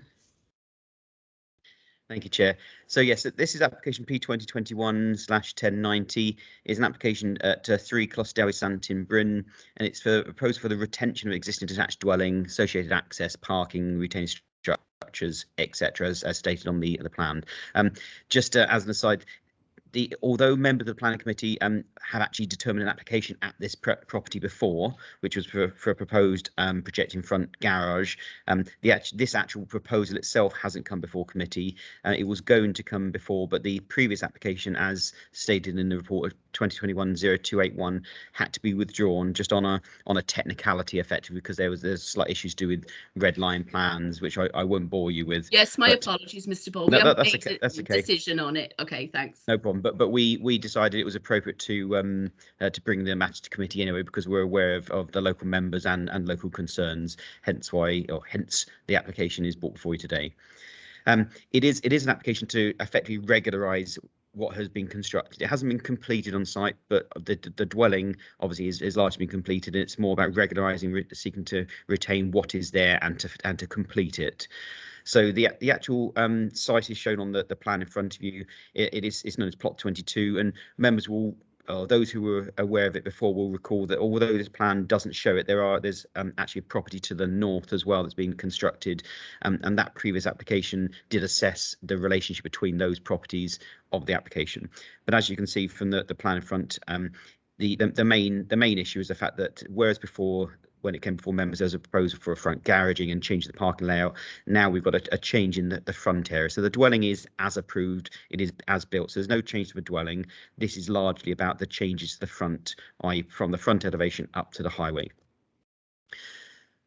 So it's what came before members before, and it's shown on plans that within a report, identified changes effectively to access the upper floor. So if you look, I'm just looking, Kerry, if you can go to the plan that shows the approved layout. Sorry, if I'm going to jump ahead, I'm just thinking it might be better for members. So yeah, that one, the one you just did there. Sorry, back a bit, back a bit. This is why I like control. The one that shows the actual plan, Kerry, sorry. That one there. Right, so that there is the previously approved scheme. So what you'll see from their members is parking spaces on the frontage coming off the front, and then what you had is a slightly tiered area at the front, so with access steps coming up, not in the middle of the site, but you'll see the access steps coming up from the parking area through the frontage up to effectively a smaller patio area at the front. What you'll see from the section on the bottom right is the existing and proposed level. So the existing, i.e. pre-development levels, were shown in blue, and the green levels are as approved. So what you'll see is you had a small, effectively patio area at the front, and then a little wall, and then a garden area that just gently slopes down to the retaining wall at the front, and then the parking area. Then if you go back, Kerry, to the new scheme, you can, with the levels, that one there. No, that was the approved. So go. There you go. So what you'll see there, the difference is effectively the green levels are what's been proposed. So effectively, it's created a front amenity area on a raised level. So whereas before it had a smaller pathway with a slightly sloping front garden, now it is an amenity area at the front, and that's shown on the illustrative plans that you can show. So perhaps show those next, because it's the best thing to identify those impacts. What the report does emphasise is we've considered this afresh.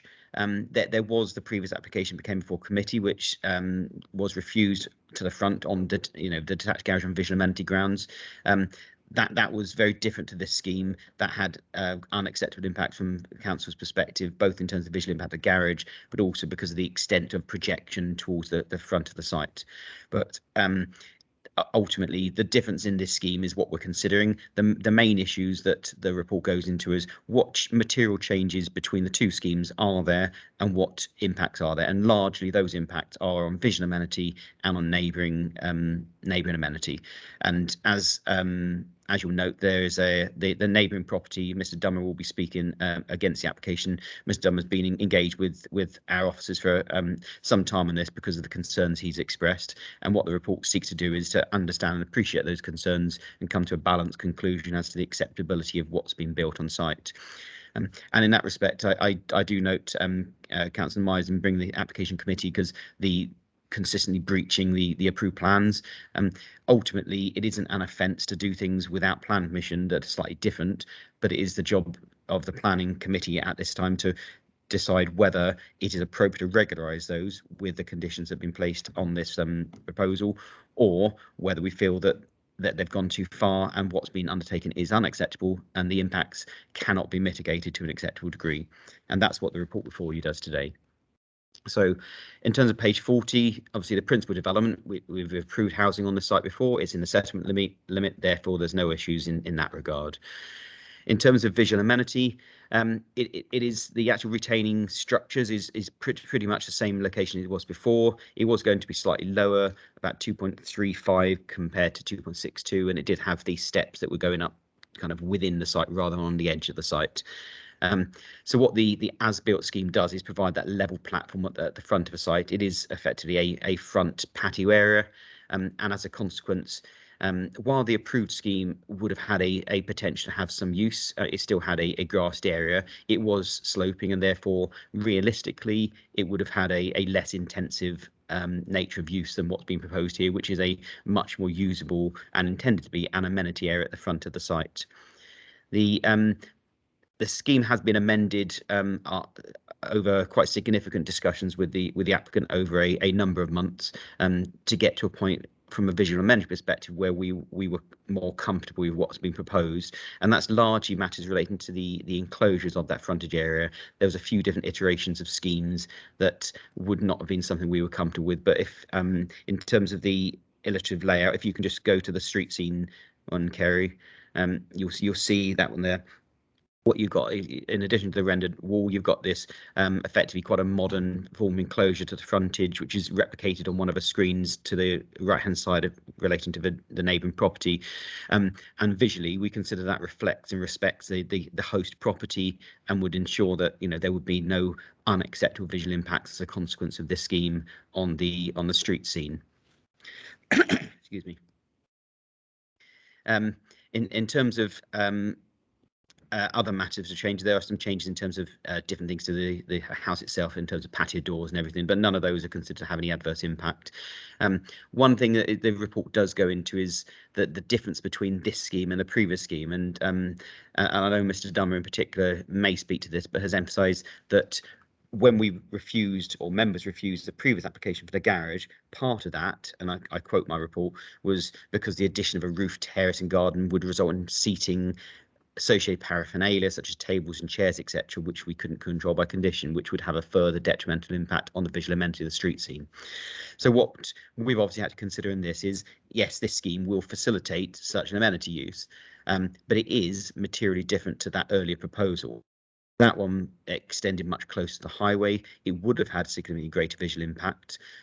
You've also got a situation here where we are more comfortable with the degree of enclosures around that area, which would largely screen a degree of that impact, to the extent that because it's lesser depth, it's the modern enclosure, we would not be able to justify refusal of this scheme on such grounds. And that's an important point to note, because it is materially different to what we refused permission for before.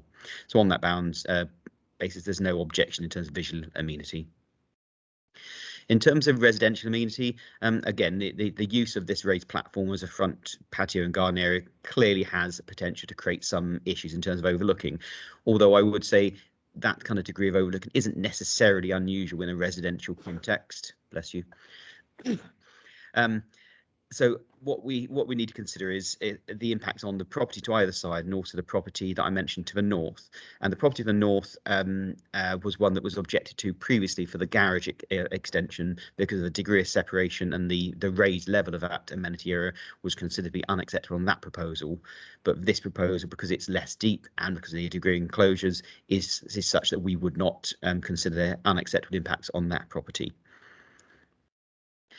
In terms of looking at number 2, the use of the front patio, let me just look at the scheme.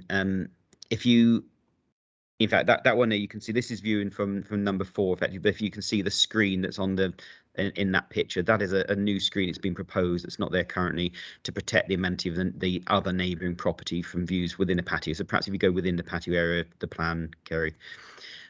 So ultimately, subject to provision of that screen, which is considered to be appropriate because it's only 1.8 metres high, it's on an appropriate form such that the actual enclosure wouldn't have any unacceptable harm, but it would also prevent standing or sitting and looking back into the property.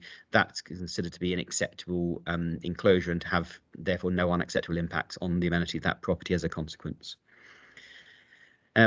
Again, looking at the western side in terms of number 4, one of the issues that first came to our attention was when they started constructing the steps, which, as you can see, haven't been completed on site. Potential use for when you're ascending the steps. And it's true there is a degree of impact from that, and the acceptability at that is probably balanced. And what we've sought to do as officers is seek to protect the amenity of the neighbouring property to an acceptable degree. So what you'll see on the presentation, when that shows the steps going up, thank you, and on the top of those steps there's also a plan that identifies the provision of raised planters, which would create an additional screen in terms of actual landscaping coming up, which would be maintained at an appropriate level, but also provision of a temporary form of screening until such time as that planting had established itself to a level that would protect the amenity of that property to a satisfactory degree. That's identified on the plans, and subject again to those conditions dealing with the trellis, the temporary trellis, and the control of the height and provision of that landscaping. We're of the opinion that while there may be a degree of impact, those impacts are acceptable because they can be controlled by such conditions. Moving on to other matters in the report, there's no issues or objections in terms of parking or highway safety matters because it provides an appropriate layout for the property. Similarly, matters that there's no issues in terms of coal authority, high risk, because these issues have been dealt with before, and other issues that have been raised within the concerns are addressed on page 43 and 44. Generally speaking, we have to consider what's in front of us. There isn't a uniform appearance within the street scene. This property would be different and was approved to be different to the original ones. It's about considering the degree of change between the two schemes, which is the first slides that I showed you and the ones that are shown within the report. Ultimately, there is a change, and it is a material change, but it's not a change that's considered, provided the conditions imposed, such that it would be an unacceptable impact, and therefore the recommendation, Chair, on page 45 is that the application to be approved subject to conditions. Thank you.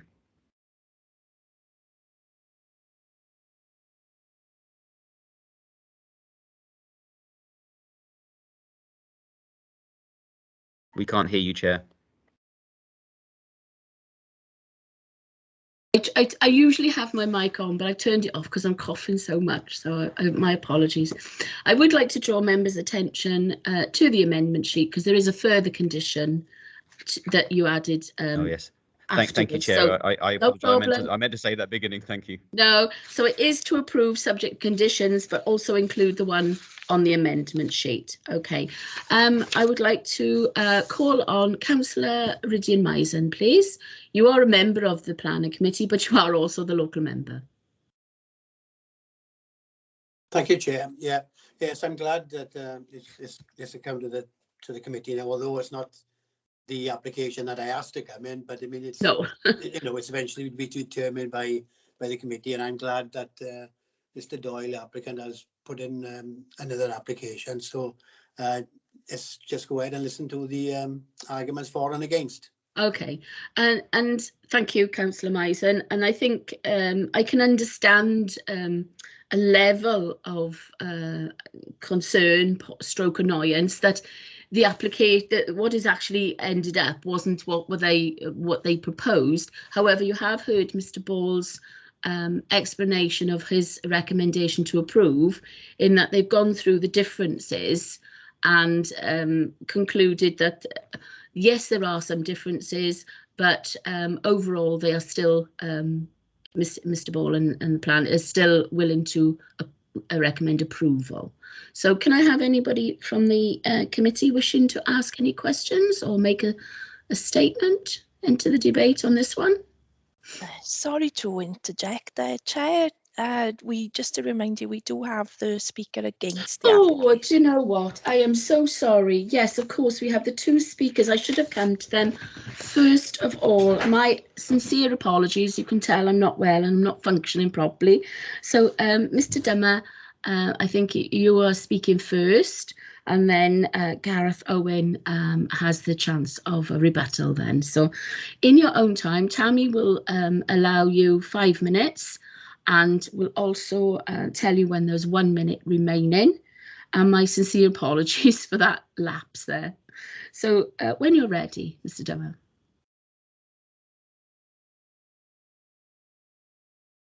Mr. Dummer, you're on mute. I know the feeling. There you go. Okay, apologies for that. Thank you for allowing me to speak. I would just like to say against the plans that most of the work for this new plan has already been completed. The steps, as you've seen from the drawings, are already in situ. The patio is already completed, and in regard of whether this planning committee does it or not, he has completed the work. I have to say that he seems to have a policy of disregarding any planning decisions. The rooftop garden on top of the access steps, the garage access steps, was rejected by this committee, or rejected by the planners, and irrespectively he went ahead and actually did the steps within a couple of weeks of the rejection being sent to him. So to me, it shows that he's not going to follow plans, and in fact is going to carry on doing whatever he wants to do. Some of the misinformation that he fed the council planning, I can't agree with. He said about the ground level issues, all the ground levels were known at the start of the planning application, so they shouldn't have been an issue and shouldn't have required him to change the plans. There was a need for an attenuation tank, which again was on the original drawings. To me, the centre steps, I know they're slightly off centre, were the ideal position for the steps and were passed as original plans. The patio area, I have to say, is absolutely massive. It has gone up to over 100 square metres. It's 4 times the size of the original application. It's 3 times the size of the application which was refused by this planning, by the planning committee. So, from my point of view, why would he want such a massive area? Both of the above would lead to a lot of paraphernalia like chairs, which is one of the reasons the original application was refused. Now that he's got 3, maybe 4 times the area, that situation is going to be made worse.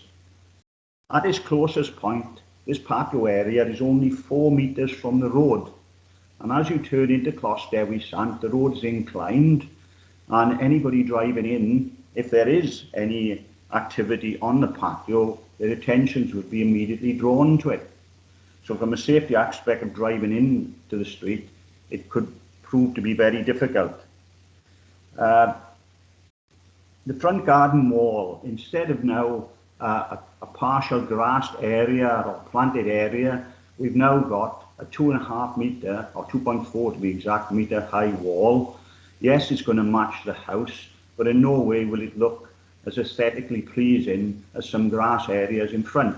So it's fundamentally different from the original application.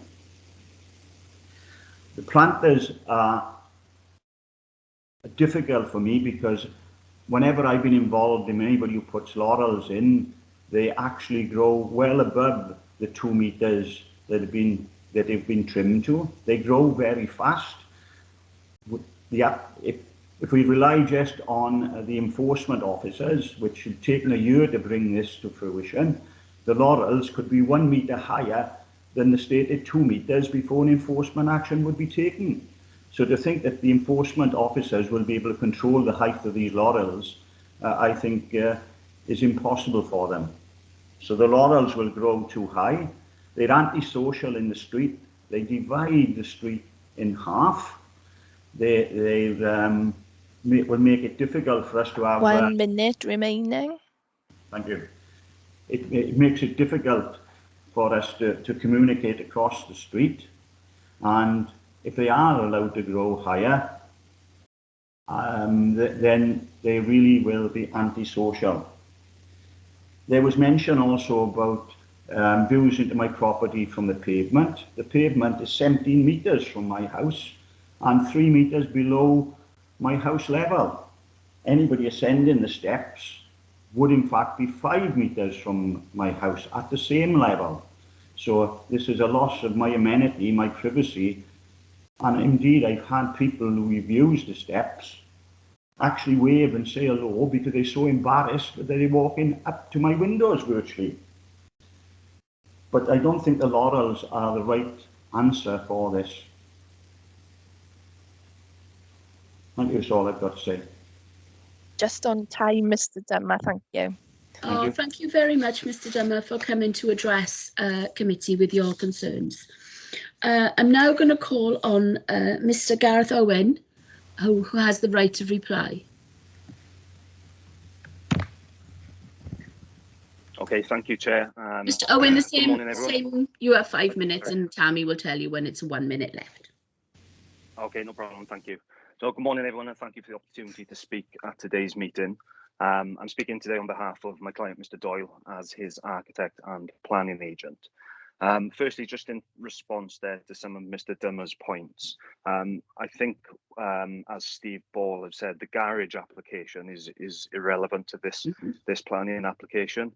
The garage application was refused because the garage was so close to the highway. It was not refused, as I understand it, because of the location of the steps.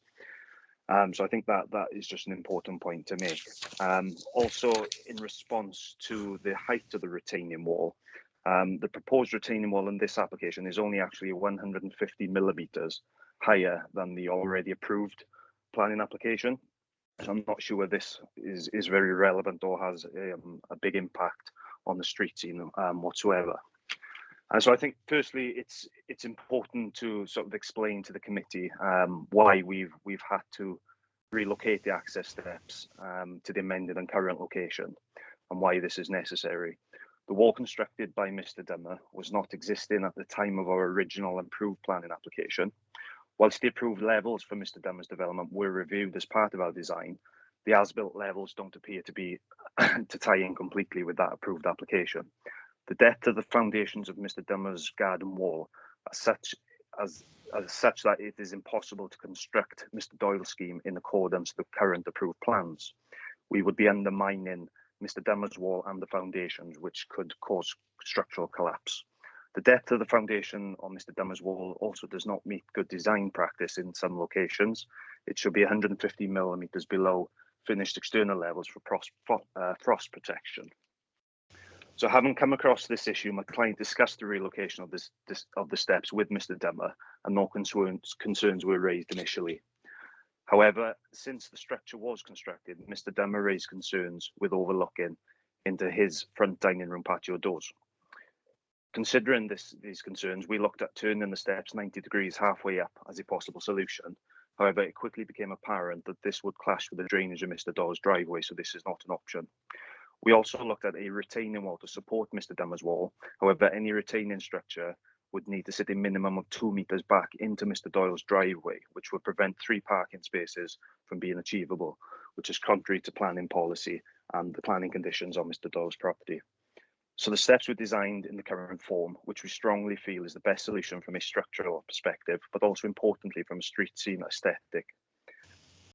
In terms of privacy concerns and overlooking, despite views into Mr. Dummer's dining room being available from the public footpath, we did pay close attention to ensure the proposed 1.8 metre laurel hedging restricts all views into Mr. Dummer's properties whilst ascending the access steps in the proposed location. There simply will be no overlooking or views into Mr. Dummer's property.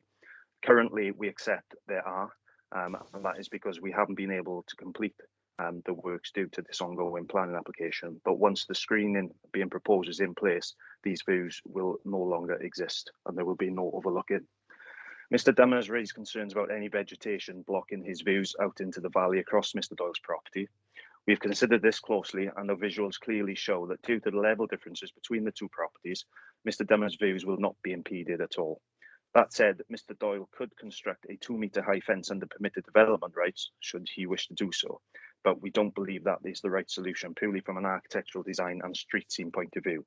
This is not a relevant planning objection. Mr. Dummer has also stated that he feels laurel hedging would have a negative impact on the street scene and would exclude the property from the rest of the street.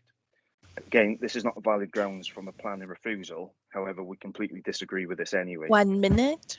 The street scene on Mr. Doyle's and Mr. Dummer's side of Closterderry Sant is crying out for vegetation to soften the current masonry render and concrete materials palette. It will 100% improve the street scene. To summarise, we completely agree with the planning officer's report in that there are no valid planning grounds for refusal of the proposed scheme. We strongly believe that the proposals do not impede anybody's privacy or visual amenity. This has absolutely been considered in our proposals. We believe the amended scheme is actually an improvement on this street scene. With the added evergreen vegetation, will start to make this side of the street a lot softer and a lot more attractive. The existing proposed development is a mixture of material palettes and architectural styles, and we feel that it's pretty clear that our designs are in keeping with the appropriate and complement the street scene. For these reasons, we don't feel there are any valid planning grounds for refusal. And thank you very much for listening, and thank you all for your time today. Time. Thank you.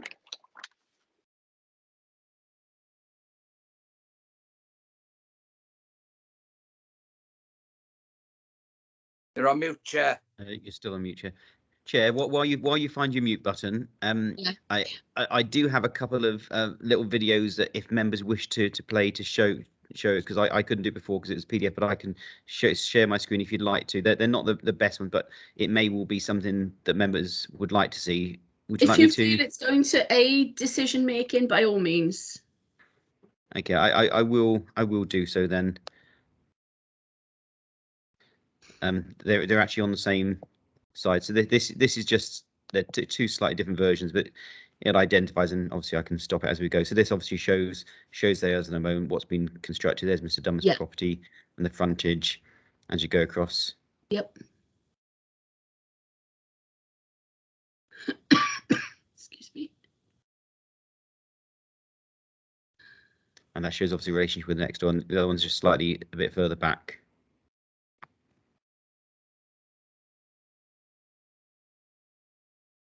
And obviously this Mr. Dummer's property. Here's the house. Here's the amenity area. Steps coming up the side and the adjoining property. Thank you. Obviously, cluster area sound. So, it's only a short couple of short videos, but it just gives the context. Members, some of you who've been here before would have seen something similar, but I think it kind of sets the appropriate context. And thank you for that, Mr. Ball. Councillor Sean Percy, please. Yeah, thanks. Thanks, Chair, I should say, Vice Chair. No, that's fine. No, I've only got a brief question or point of clarity, really, in terms of the revised plans and the need for the relocation of the steps. It was mentioned by Mr. Owen. I don't know whether Steve can clarify this, but are the relocated steps effectively functioning as the retaining wall to the neighbouring property? Because I think that was the reason given. That the steps, if the steps are placed in the middle, there would then need to be an additional retaining wall, which would take up 2 meters of the parking space. So that's how I understood it, and I just wanted to clarify that point, that the steps were moved to be a retaining wall and a step in one structure to then allow for sufficient space for parking. Lovely, thank you. Steve Ball? Nearly demoted you then? Yeah, Councillor Steve Ball. I'll be honest with you, I don't have the precise details in terms of the structure side of things, but I believe that's the case. But irrespective of that, obviously, the point is that we have to consider what's here in front of us, and that's the most important thing. I mean, with when people go and do things without having the necessary consent, it is one of the hardest things for planners and indeed for members to consider, because there's clearly frustration on different parts that some members of the community might feel that people are getting away with it because it makes it harder to refuse. I've always made it quite clear that isn't the case, because if someone does something they shouldn't do that we don't accept, then we will take appropriate action against it, and that is not a problem. What we sought to do here, and Mr. Dummer did say this has taken some time to come before members, and I do accept that. It hasn't been easy within the pandemic, but in terms of Mr. O and Mr. Dole's credit, in some respects, they have consistently sought to engage and communicate with my officer to try and come up with a scheme that we would find acceptable. We've made it quite clear that there's a number of changes they need to make it acceptable.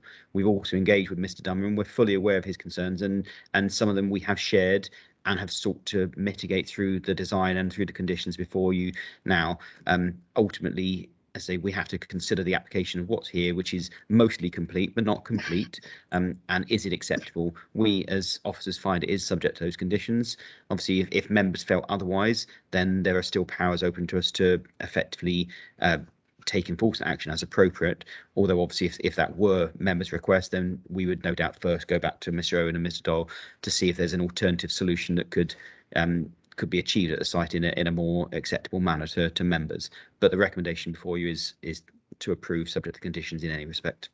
Thank you. Okay, Councillor Percy. Yeah, that's fine, Chair. If I could just make another brief comment before move on. Yeah, no, I've just reviewed the previous application as well, just to sort of get my bearings with the garage, because it was a little while ago, and that was obviously mentioned by the objector, and obviously that's just reconfirmed the fact that garage was much closer to the road. There was issues with separation distance, with general visual amenity of that proposal, and I think that this proposal is quite distinct from that. I don't think it does look as good as the original proposal with the front wall, but I think we've agreed on the central steps, but that's not that's not feasible, and this is what we've got in front of us today, and I'm certainly happy with it, with all the information we've been given, Chair. Thank you. Thank you, Vice Chair. Thank you. Councillor Stephen Hunt, please. Yeah, thank you, Chair. Sean sort of alluded to part of the questions I was going to ask. Obviously, it's a retrospective planning that we're at. Mr. Ball, can I just ask, do you know, with reference to obviously any developer can use their own building regulations and control private officers in that respect. I just wondered why during the process of where we got to now, there was no involvement from this authority at each stage level of development to pick up the changes in the actual finished item that is in front of us today. I think that probably is something that we've brought up previously, and this is an important aspect of our work. Maybe we should again speak to, if they do decide to go to their own building control and building regulation of private companies, maybe we should get involved if it's going to end up back here with us in difficulty. And finally, Chair, with respect to the size of, I think, Mr. Sorry, yeah, I've forgotten the gentleman's name, the neighbour there. Mr. Dummer. Right. The size he mentioned of 3 or 4 times larger. Surely, you know, that's something that is considerably larger. Those type of things are needed to be sort of resolved. So I would think that the neighbour, yourselves, and I'm not referring to you, Mr. Ball, because as we know after today, we talk about that later, I'm sure, with the Chair. But I think the neighbour and the developer, I think as Sean mentioned and you mentioned, I think you should try and get to resolve this together for the best outcome of where we are at now. You know, because I don't think any member, Chair, would want the whole development to be knocked down at this stage. So it's just a few points that I would mention. And as I said, I'm sure that they are grown-ups and maybe they can resolve it, Chair, in an amicable way going forward. But thank you for that, and thank you for the points that you raised, Mr. Ball. Thank you, Councillor Hunt. So, Mr. Ball, the length of time that it's taken to get this to committee, is it just because of the pandemic? It's not just because of the pandemic. I think although the pandemic is obviously made things more difficult, it's more the fact that there's been ongoing discussions with the applicant, and I think the agents explained already that there's a number of different matters that they've had to consider in it, both in terms of, you know, from his client's perspective, but also because of the buildability, I guess you could call it. It has taken longer than we would have preferred. We were hoping a few months ago to have brought an application before members, but then we had to get that application withdrawn because we identified a technicality which meant that whereas before it was, as members will know, what's called a Section 73 application, which was to vary the approved plans. We couldn't deal with that way, so it had to be a new full application. The applicant has accepted that and submitted a new application. We've dealt with it appropriately, and that's why it's come forward. So it has taken a bit of time. And in terms of Councillor Hunt's point about the relationship between building regulations and planning, it is a tricky one because building regulations for the council obviously act in a competitive environment. I'll be honest, I don't know whether this was a council inspected site or whether it was an approved inspector site, but it's not the role of building regulations to always go and actually and effectively tell us every time something changes, or to consider all the approved plans and do our enforcement job for us. But there is a degree of a relationship such that you know, we will sometimes have things brought to our attention. In this case, obviously we've understand what's going on, and we've been engaging with the applicant for some time to address it. They haven't completed it, although I do accept what Mr. Dummer says, it's largely completed. It hasn't been completely completed. And and we are going through due process in terms of bringing it through to the planning application process, and in this case through to committee, and Mr. Dumm's had the opportunity to put his thoughts process before members, as has Mr. Owen on behalf of Mr. Doyle. Ultimately, you know, the conclusions reached in our report are I feel robust, and it's taken a while to get to this solution, but we are satisfied. The only thing I would say, I think Mr. Dummer was talking about the fact that laurel hedges grow fast and everything. I think I know that I've got one in front of my garden, Mr. Dummer, and you know, my wife's always moaning that I don't cut it fast enough. But it's a clear thing that whenever anyone plants hedging or any kind of thing, we have no control over that anyway. And so your neighbour, any neighbour, anyone anywhere can plant trees, plant hedges, and we have no control over that as planners unless it becomes an antisocial behaviour issue in terms of the high hedges regulations. In this case, the control of that hedge and its height is controlled by condition. It is very easy. I know you're concerned about how long enforcement takes, pandemic aside, and it is a tricky thing with enforcement because it can take a long time to resolve things. But if there were a breach, so if that hedge grew like Topsy, as I would say, and became a problem, and you told us that, we would just communicate with the neighbour and say, well, you've got to cut it down. And if they didn't, we can serve a breach of condition notice very, very quickly. And if they then fail to comply with that breach of condition notice thereafter, it is an offence for which they can be prosecuted. So that is actually a very easy degree of control. And the only final thing I'd say, Mr. Owen said about the fallback position in terms of community development, and actually that is what is sought to be addressed by the additional condition within the amendment sheet, which seeks to remove the permitted development rights for such enclosures.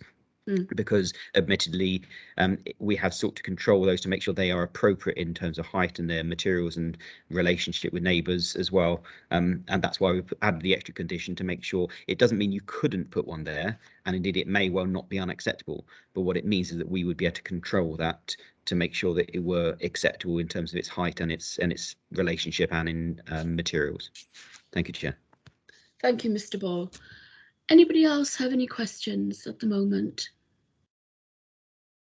I think we've reached the stage with this one where it probably is better to have the planning committee approval with conditions, as Mr. Paul has expressed, so that any deviation can be dealt with. At the moment, it is not covered by the front part is not covered by a planning application.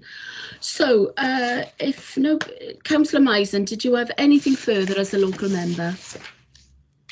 Thank you, Chair. Yes, I'm glad this has come to the committee eventually. I completely sympathise with Mr. Dummer's concerns. I know when houses are being built on estates, that there is some sort of intrusion into your privacy before the completed buildings, are sort of finalised. But on these revised plans, I'm glad Mr. Owen, on behalf of Mr. Doyle, has put these plans in. On planning regulations as we know them, there'll be no objection from me because I got no objection planning wise against them. So but I'm really glad it's come to the committee so the committee could hear all points for and against. Thank you. Very glad to hear that. Thank you. We do try and be as crystal and open as we can with planning in this council. So that being said, then, if I could take you to, excuse me,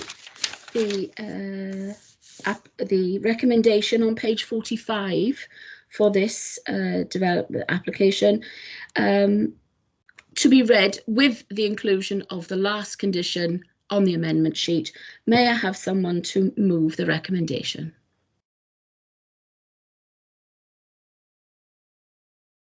Anybody? I'll move, Chair.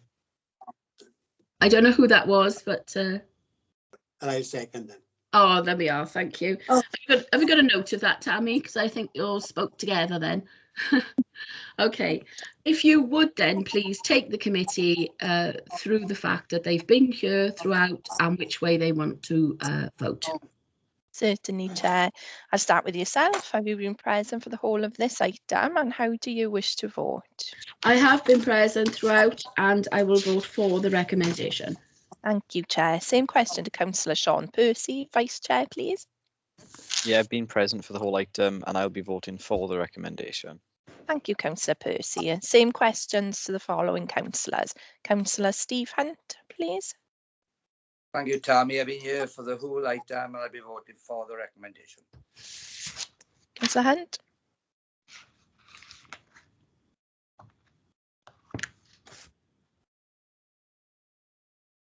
He's frozen. I'm sorry, I'm having problems with my reception here.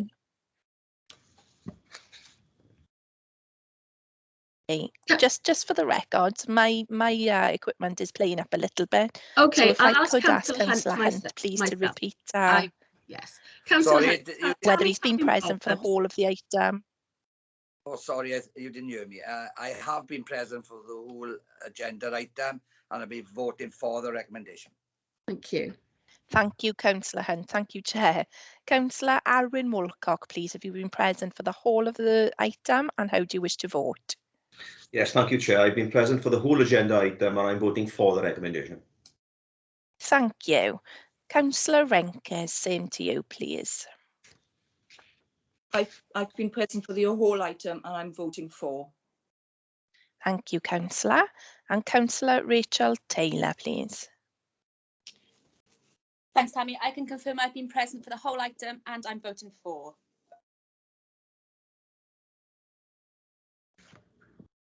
And okay, my equipment once again is playing up. I'm sorry, Councillor Taylor. I believe you said you're voting for. Is that correct? Indeed, yes, she did. I did, yes. Thank you. Thank you very much. Councillor Scott Bamsey, please.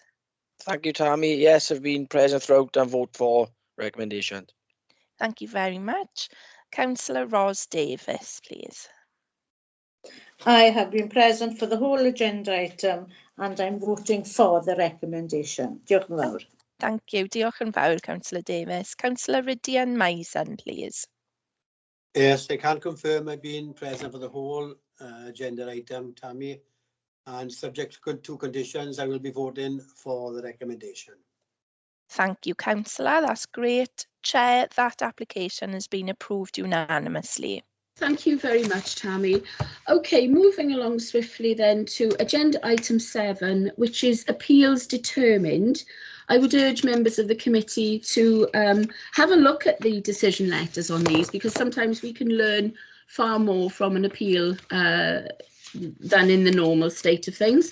So does anybody have anything to say about the appeals determined? Sorry, Madam Chair, just to say Councillor Keogh is coming back into the meeting. Oh, of course, yes, yes. Councillor Keogh. Is he back in yet, Tam? Yes. Let's have a look. Yes, he is now in the meeting. Oh, welcome back, Councillor Keogh. Thank you for absenting yourself just for that one item. I've pressed on to agenda item 7, which is appeals determined. Do you have anything to say about the appeals determined? No? Okay. I wasn't going to specifically say anything other than just to explain on this one. Members will know that what used to happen pre-pandemic is for the items normally would be given them every week, every committee cycle, or at best every couple of committee cycles. We kind of got out of the habit of doing, and so this is at best, I guess you could say, a housekeeping exercise. I think the chair called it, which is to try and clear the decks to make sure that from 2022 onwards, then we can perhaps pull them together. I mean, most of these decisions, in terms of appeal decisions, have been shared previously with members. The links to the decision letters are in there. There's nothing of any particular note in there. There's a few won and a few lost, as often is the case. I think interesting ones would probably be the digital advertisement displays that have been proposed, which we've been getting support for from what used to be the Planning Inspectorate, what is now going to be called Planning Environment Decisions Wales.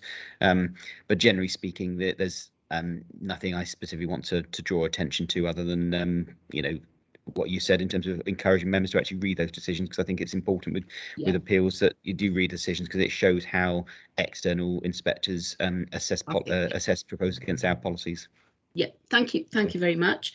So then I'll move on to 8 appeals received. So obviously they are awaiting decision, but those are the ones we've been notified about. And at item 9, we have a load of delegated decisions. And as Mr. Ball has said, I am going to be, well, I have already broached it with Tammy. We will hopefully be trying to bring these to each committee, as we used to do. There always used to be the delegated decisions at the end, just for comment in case anybody wanted to. On this occasion, they're all to note, they've been made. Did anybody have anything to say on the delegated decisions? No. Okay. Well, that being said then, item 10 is any urgent items. I do not have any urgent items. However, this is the last planning committee that will be officiated by Mr. Ball. I, for one, am going to be very, very sorry to see him go. But what I'm going to do now is voice for Councillor Wingrave, because she was going to come here and speak to you, Mr. Ball, as the cabinet member overseeing planning. However, she has been detained elsewhere, so she's asked me to convey her absolute thanks for your hard work and dedication whilst you've been working for Neath Talbot Council and indeed for the planning department. But I'm going to open it up now to members before I say anything at the end. So would any member of the committee like to say anything to Mr. Ball as he takes his departure from us? Councillor Steve Hunt, please. You were the first to indicate. Thank you, Chair. That's surprising. That's very surprising. There's a lot I'd like to say to him, but I better be careful. No, Chair, as you quite rightly say, and Annette have said, 8 years and it's flown by. Mr. Ball, yes, we've had our ups and downs. We've had heated debates here at planning. You've been absolutely amazing. What I would like to say about you, very professional, very good at laying down, as was today, a very difficult planning, as you know, Chair, and I take my hat off to you as well, is one of the hardest committees to ever be involved in because of keeping up to date with policies. But you, in layman terms as well, and don't forget, it's not always what we just see here in the committees. It's behind the scenes, the work that you have done for this authority. You're going to be sadly missed. I don't know how you would get replaced, and I good luck to whoever tries. But you are a personal friend and colleague to me as well. You've helped me through a lot of planning issues that we do not see in the forefront like this at committee. So I got admiration. I'm sad to see you leave. A big loss to Neath Talbot Council. But I wish you all the best. It's your decision for you and your family. And I would like to think that we could keep in touch. And everything that's been said and done, it was water under the bridge. We were all had jobs to do. You in your capacity, me in mine. And I know you as the professional you are. You don't take any umbrage to anything that's said. You calmly, collectively answer. I don't know what's going on inside, but I can imagine you calling me a few things underneath your breath, like other members and other officers. But no, I got just total wishing you the utmost future in whatever you achieve. And I have sent you a little email as well if you have a chance to read it before you go. But thank you, Chair. Those are just a few short words from me. And they are short because you know what I'm like. It's just go on and on and on and on. But thank you. Thank you, Steve. There we are. I did read your little message, and I do thank you. And trust me, I don't ever think anything that I don't tell you. Thank you. Thank you, Councillor Hunt. Councillor Keogh. Well, goodbye, Steve. I, for one, will miss our chats that we used to have. If you remember in the days when we used to do site visits and travelling back and forth, I think we got to know each other quite well. I, for one, will miss you for the way you easily explain the complexities of planning, as we've discovered today, the complexities of planning, you know, and trying to make not only us understand, but any of the public that are listening as well, to understand these are not personal decisions, these are planning law. And at the end of the day, I will miss you for what you bring to these meetings. Our loss is Cardiff's gain. Yes. And thank you so much for all you've done. Thank you. Thank you, Councillor Keogh. Thank you, Dennis. Very kind words. Councillor Wilcock, please. Yeah, just very quickly, Chair. Can I just thank Steve for his service over 8 years to Neath Talbot. It doesn't appear 8 years. It's gone that quick, I think, you know. But no, I'm grateful to you for your service to Neath Talbot, Steve. We haven't always agreed, but you show me an authority where members and planning officers in particular always agree, and I think I'll show you utopia, because I don't think it exists. But no, it's really all the best to you in your new role, and all the best to you and your family as well for a peaceful Christmas and a happy New Year. Thank you, Chair. Thank you. Thank you, That's Arwen. lovely to end on there. Vice Chair, please. Thanks, Chair. Yeah, I'll only be brief. I'm actually looking across the room at Steve with the other side of the chamber this morning. Yeah, like other members, of course, I think we are all going to miss Steve, and certainly over the pandemic, I think we've missed some of the planning committee banter, and you know, I think we always had a good, pleasant environment in planning committee with Steve around. It was always brilliant. But on a professional level, I really hope that whoever does replace Steve will have the same amount of time for us members as well, because I've certainly appreciated the time Steve has given to me. You know, can I have a quick chat, which ends up being 30, 40 minutes to an hour? And yeah, Steve's laughing because there's been many of those quick chats over the 4.5 years I've been here. But it's really important that we've got that access to officers, that they're able to give their advice and to offer that guidance to us. And I really appreciate that guidance and advice that I've had over the last 4.5 years from Steve. So you will be missed, Steve. Thank you, Councillor Percy. Sean. I can't really see any more indications. So, Steve, I'm just going to have to say, Councillor Rosalyn Davis, then. Go on, then. Sorry. Apologies.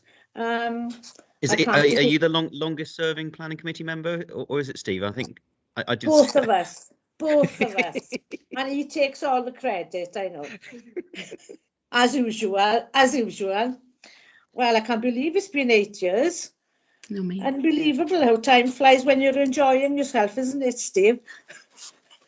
And thank you very much for all your hard work, especially with some of us in the planning committee. And thank you very much for your professionalism all through the years. And I wish you well in your new position. And a dwle clywed a blwyddyn newydd dda. Nicely put, Rosalyn. Thank you. Before I bring Kerry Morrison, as Councillor Scott Bamsey has indicated.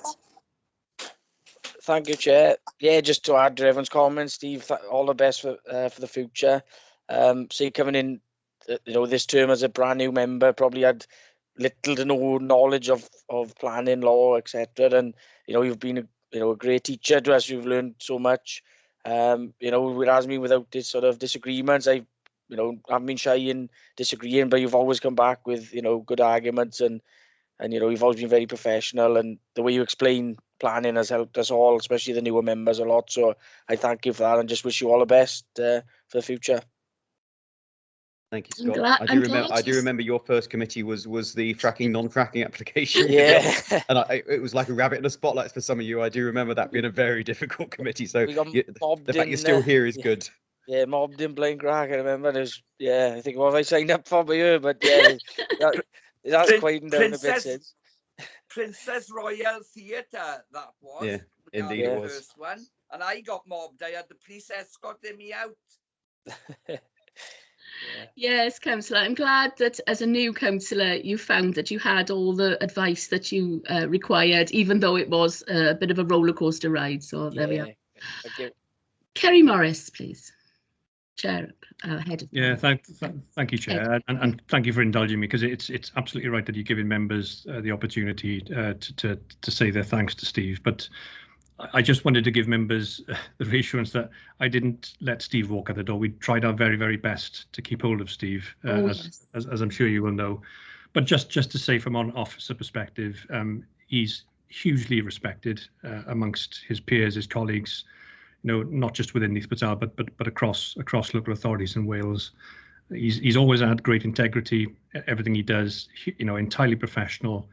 A person that you couldn't wish to meet. And from a sort of personal perspective, it's been almost 2 years now that I've been in this particular job, and Steve has given me a huge amount of support in that time, and I'm indebted to him for that. So I just wanted to put that on record from a personal perspective, Chair. So thank you for that, and thank you, Steve. You very much go with our best wishes. That's a lovely touch as well, Mr. Thank you, Morris. Kerry. And if I can take the opportunity to ask members to go easy on Kerry when he comes back in the new year, because he's got it hard, and even harder with me going. So be nice to him. We will. But Steve, from myself, I have to say, being the chair of planning has been expressed here, is one of the toughest chairs that you can have, because it affects people's lives in so many ways, planning. And you have helped me absolutely enormously. No other chair of planning has had to be chair of licensing as well until me. So I express to you your constant kindness and powers of persuasion and clarification that you've given to me in order for me to be chair of this committee. It's one thing to know all about and be a professional person in planning. It's quite another to be able, I do believe it's a skill that you have in abundance, that you can communicate those reasons, those decisions that not decisions, but those suggestions that you have made to the committee, that you've been able to express them in such a way that it's been easier for me as chair of planning. We've only had a couple of times where the committee have actually said, no, we don't think that decision was correct, and they've overturned. I've been devastated, as you know, and, because it's my job to sort of do that. However, when I went to training and expressed how many times that has happened, the trainer was absolutely gobsmacked, because in other authorities, decisions are overturned willy-nilly, let me tell you. So my experience is very rare. So thank you from the bottom of my heart. I am so sorry I couldn't be in the chamber today. At one point I did think I'd have got COVID, but yesterday I had a test and I do not have COVID. Please stay in touch. Please stay in touch. We will miss you tremendously. So thank you. It doesn't seem like 8 years, but it is. And Cardiff's gain is our loss. And I do agree with Mr. Morris. We moved heaven and earth when we realised that Steve had this offer and we mustn't forget that this is good news for Steve. He's got the opportunity to progress his career where maybe Neath Talbot wouldn't have done that for you, Steve. So I do understand for personal reasons and professional reasons you want to go and progress, but we really will miss you, and please stay in touch. Thank you very much. Would you like to say anything? Thank you, Chair. I mean, I wouldn't say too much, but I mean, it has been a pleasure. I mean, I've said to a few people that coming to Neath wasn't easy. The first few years here were very difficult, but the fact that I feel such regret and worry about leaving says a lot. And I think in terms of the committee, I said it in the message before when I sent around with the amendment sheet, but the committee's been great, and I think the relationship between officers and members is absolutely critical on planning committee, and the mutual respect on both sides. And Steve and Aaron say we don't always agree, and that's absolutely right. And the democratic process is always got to be the winner, but I and whoever follows me will always put forward the views robustly, provide you the appropriate advice, and you make the decisions. And I'm very grateful for the words you've said. I mean, it's a personal decision. You know, it's in Cardiff Council, it's dealing with all the big stuff in Cardiff. I won't have to go up and down on the motorway. That's a big plus. It took a long time to reach the decision because I thought it was absolutely the right decision. Kerry did do what he could to keep, and we had lots of discussion, but ultimately future career growth is the thing. Yeah. I'm still very young and I've got a long way ahead, and I see more potential growth elsewhere than in Neath Talbot. So but I do thank you all for your kind words. I'll miss you all. I'll try and stay in touch as well, and look after yourselves, and Nadolig Llawen and Blwyddyn Newydd Da. Oh, and if I've learned anything, it's as an English person, it's your perseverance of trying to pronounce Welsh. So thank you for that. Yes, you'll be missed. Thank you, Chair. Steve. Goodbye. Diolch yn fawr. With our best wishes. Well done, da iawn. Thank you all. Okay. Bye. Thank you. Darbo, everybody. You can stop recording now.